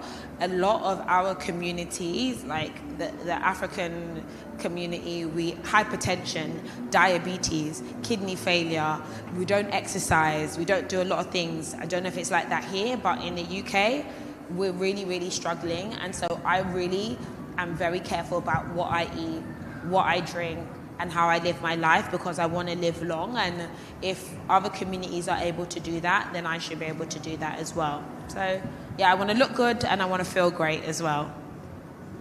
Awesome, thank you. Thank you guys for all of the questions. Really good set of questions. I hope you enjoyed it as well, Patricia. You guys have the best questions. Wow. Awesome. So I guess I want to give you the last word because we're about to end now. Is there anything that you'd like to say to the audience? Or Yeah, I mean, I think that a lot of people don't think that they are creative. But I think we were all created by a creator. And so within ourselves, we all have that ability. And also creativity doesn't look like the same for everyone. So maybe this is a moment for everyone to take some time to think about what does their creativity look like to them and think about how you want to put that out into the world. Beautiful. Awesome. Thank you so much, Patricia Bright. Thank you for coming to join us today. Yes, thank you. Thank you, audience. You've been awesome. You were great.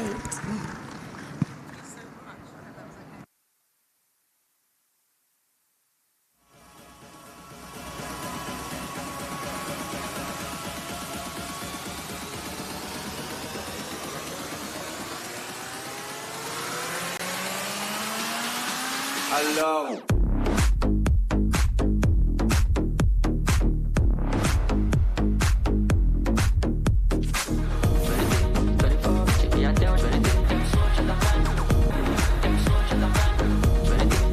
Alors, qui dit études, travail, qui dit taf, je te dis les thunes, qui dit argent, dit dépense, qui dit crédit, dit créance, qui dit dette, te dit huissier.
Hey, hey.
Okay,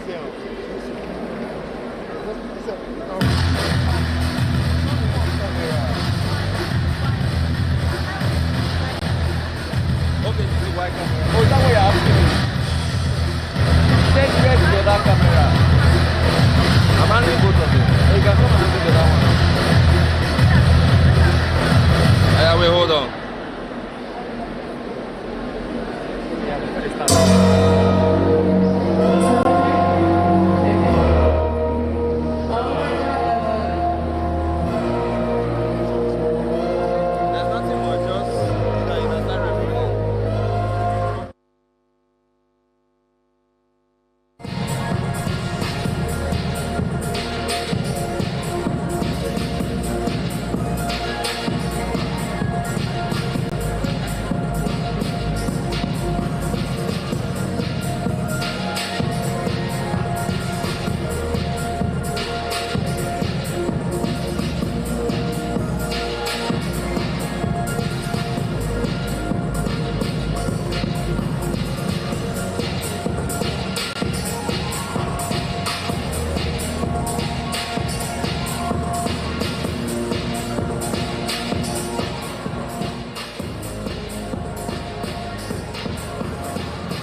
the white shirt did that.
Is that Chris? Is it a straight record?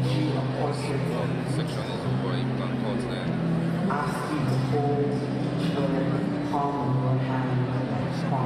Okay, so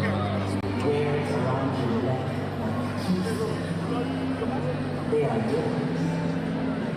Each one, every time you question your silence, search for meaning in the curves of your face. Stop and never ending play. Says, you get picked first this time. I will find that little girl, follow her down the hallway to the school that will never teach her to use her heart as a compass. I will tell her, home will always find you. I can keep this poem between the pages of books with faces that look nothing like hers. Lay it down like a mirror on all the stories of it. I will tell her it was always you. I look in that crowded locker room, filled with the laughter of girls who have never learned to question their bodies. I will search for her like the sound of her pounding hearts. Leave this like a whisper. I will say, you are one of one. I walk up to her in moments of uncontrollable laughter, with her hands shielding her mouth.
10-minute refreshment break.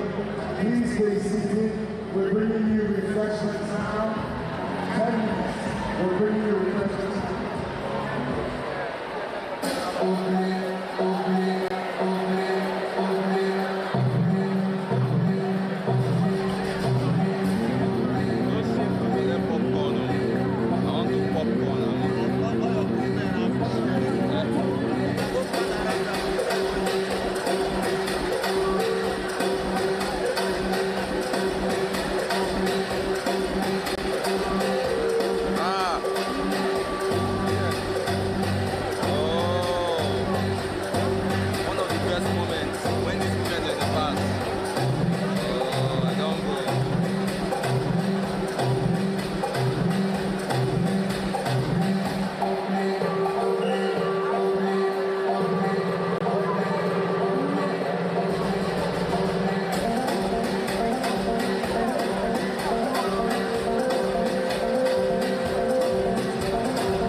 And everybody, please take your seats. The show is about to start. And please do not move around during the show. We have 3 more designers. Please do not move around during the show.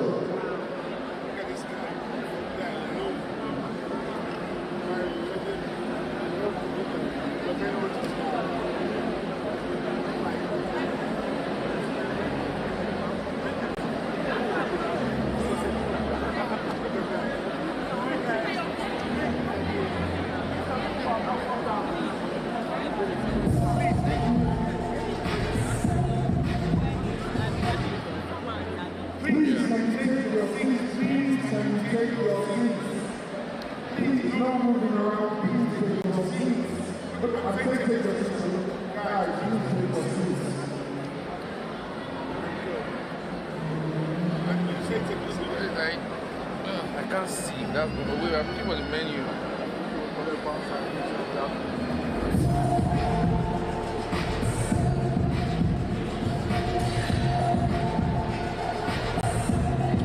This man, they don't.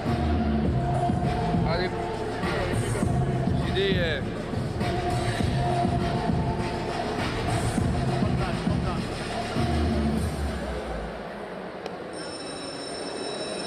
I can hear you now. Our camera is off. Our camera is on. You can't see it anymore. Shit. Let me hold.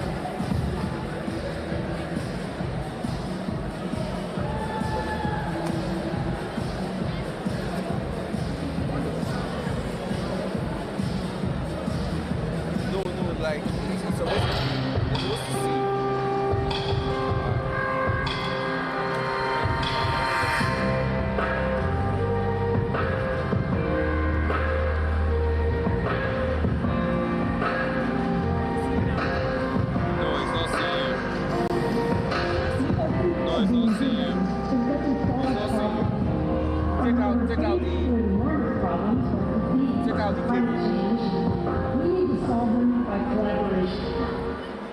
Take out the cable, put it back.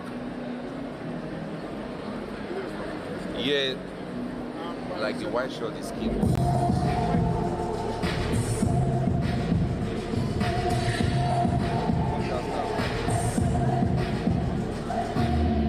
Please call somebody to come here and come and help me. The cable that is fading, I said it was fading before. We have to. Is it back? Take it out. Came on. Take it out. Try and fold it somehow.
off again.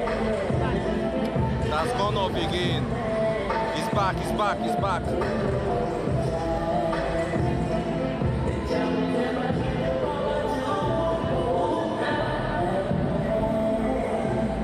I'm coming.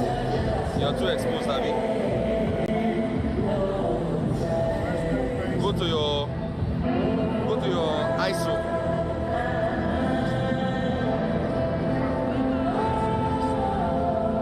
Go to your ISO, click on the ISO.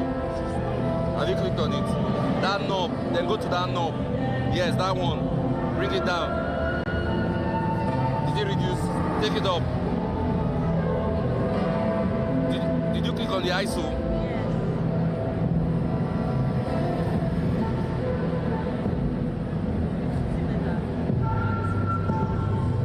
I'm coming.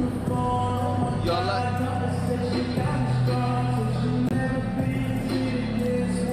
How's the exposure on the white, please?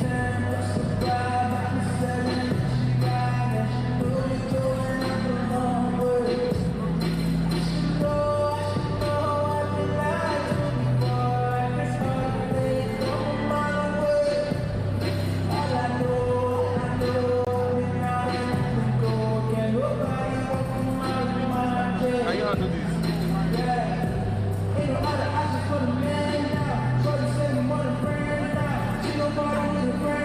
You are not seeing your shots, you are not seeing it.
Your shot. If he sees it, he'll tell me. Eh?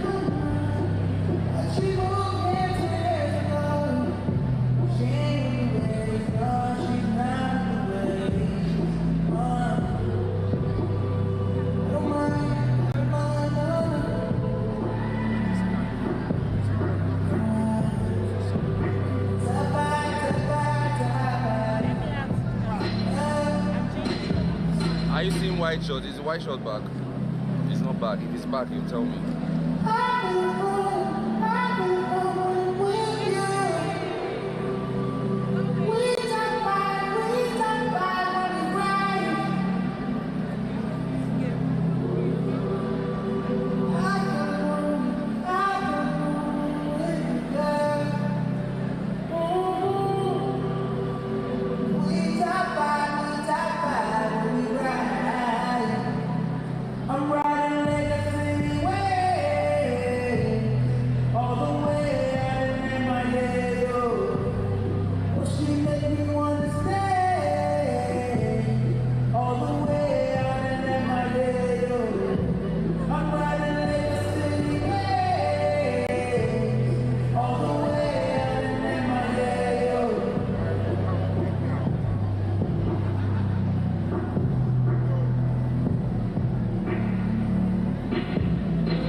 I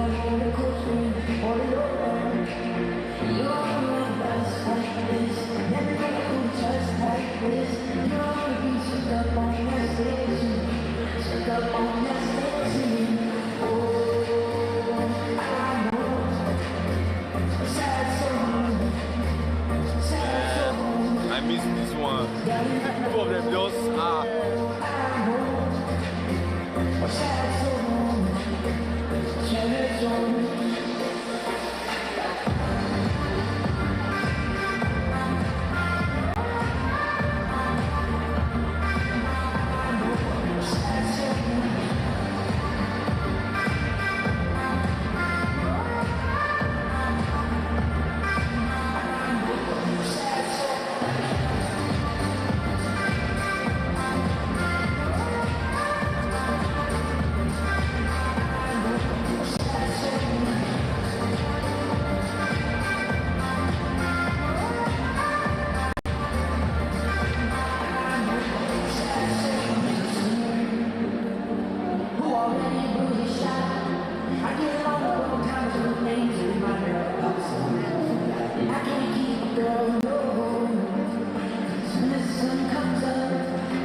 White is bad.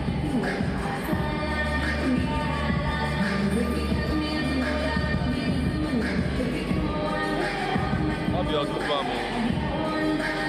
I'm my assistant, the lady. Yeah.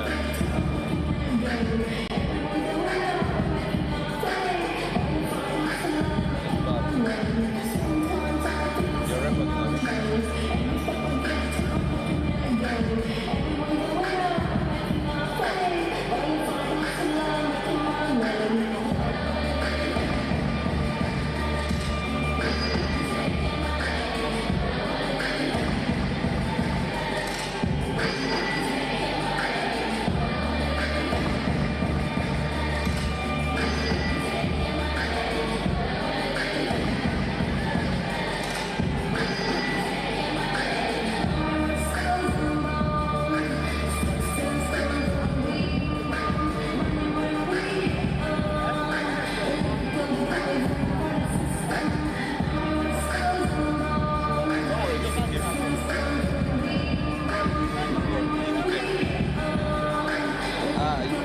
I tell you, it's not your good one. This is the line. Now she come for it. I tell her, make she come on her hand. And she come out and like this. Just make your hand back. Now from here, it is shake, not from that side.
Why don't go begin?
Press the menu. Hold it, press it down. That's it, yeah. Yes.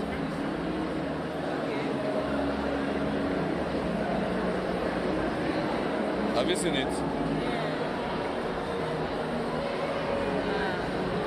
I'm coming. TVC. Go back.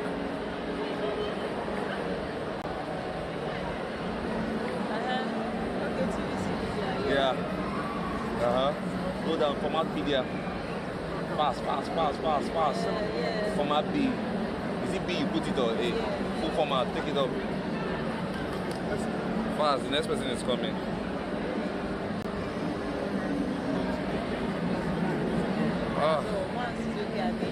Okay, yeah.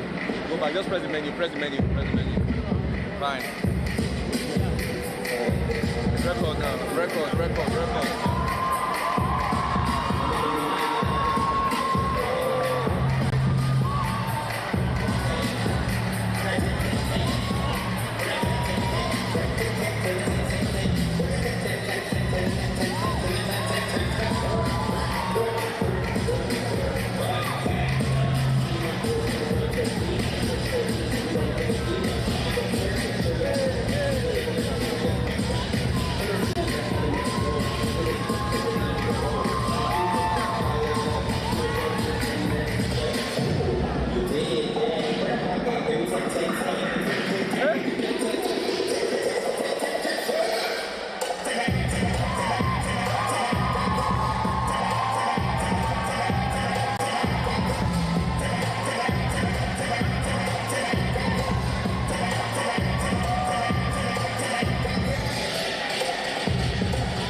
drone low now.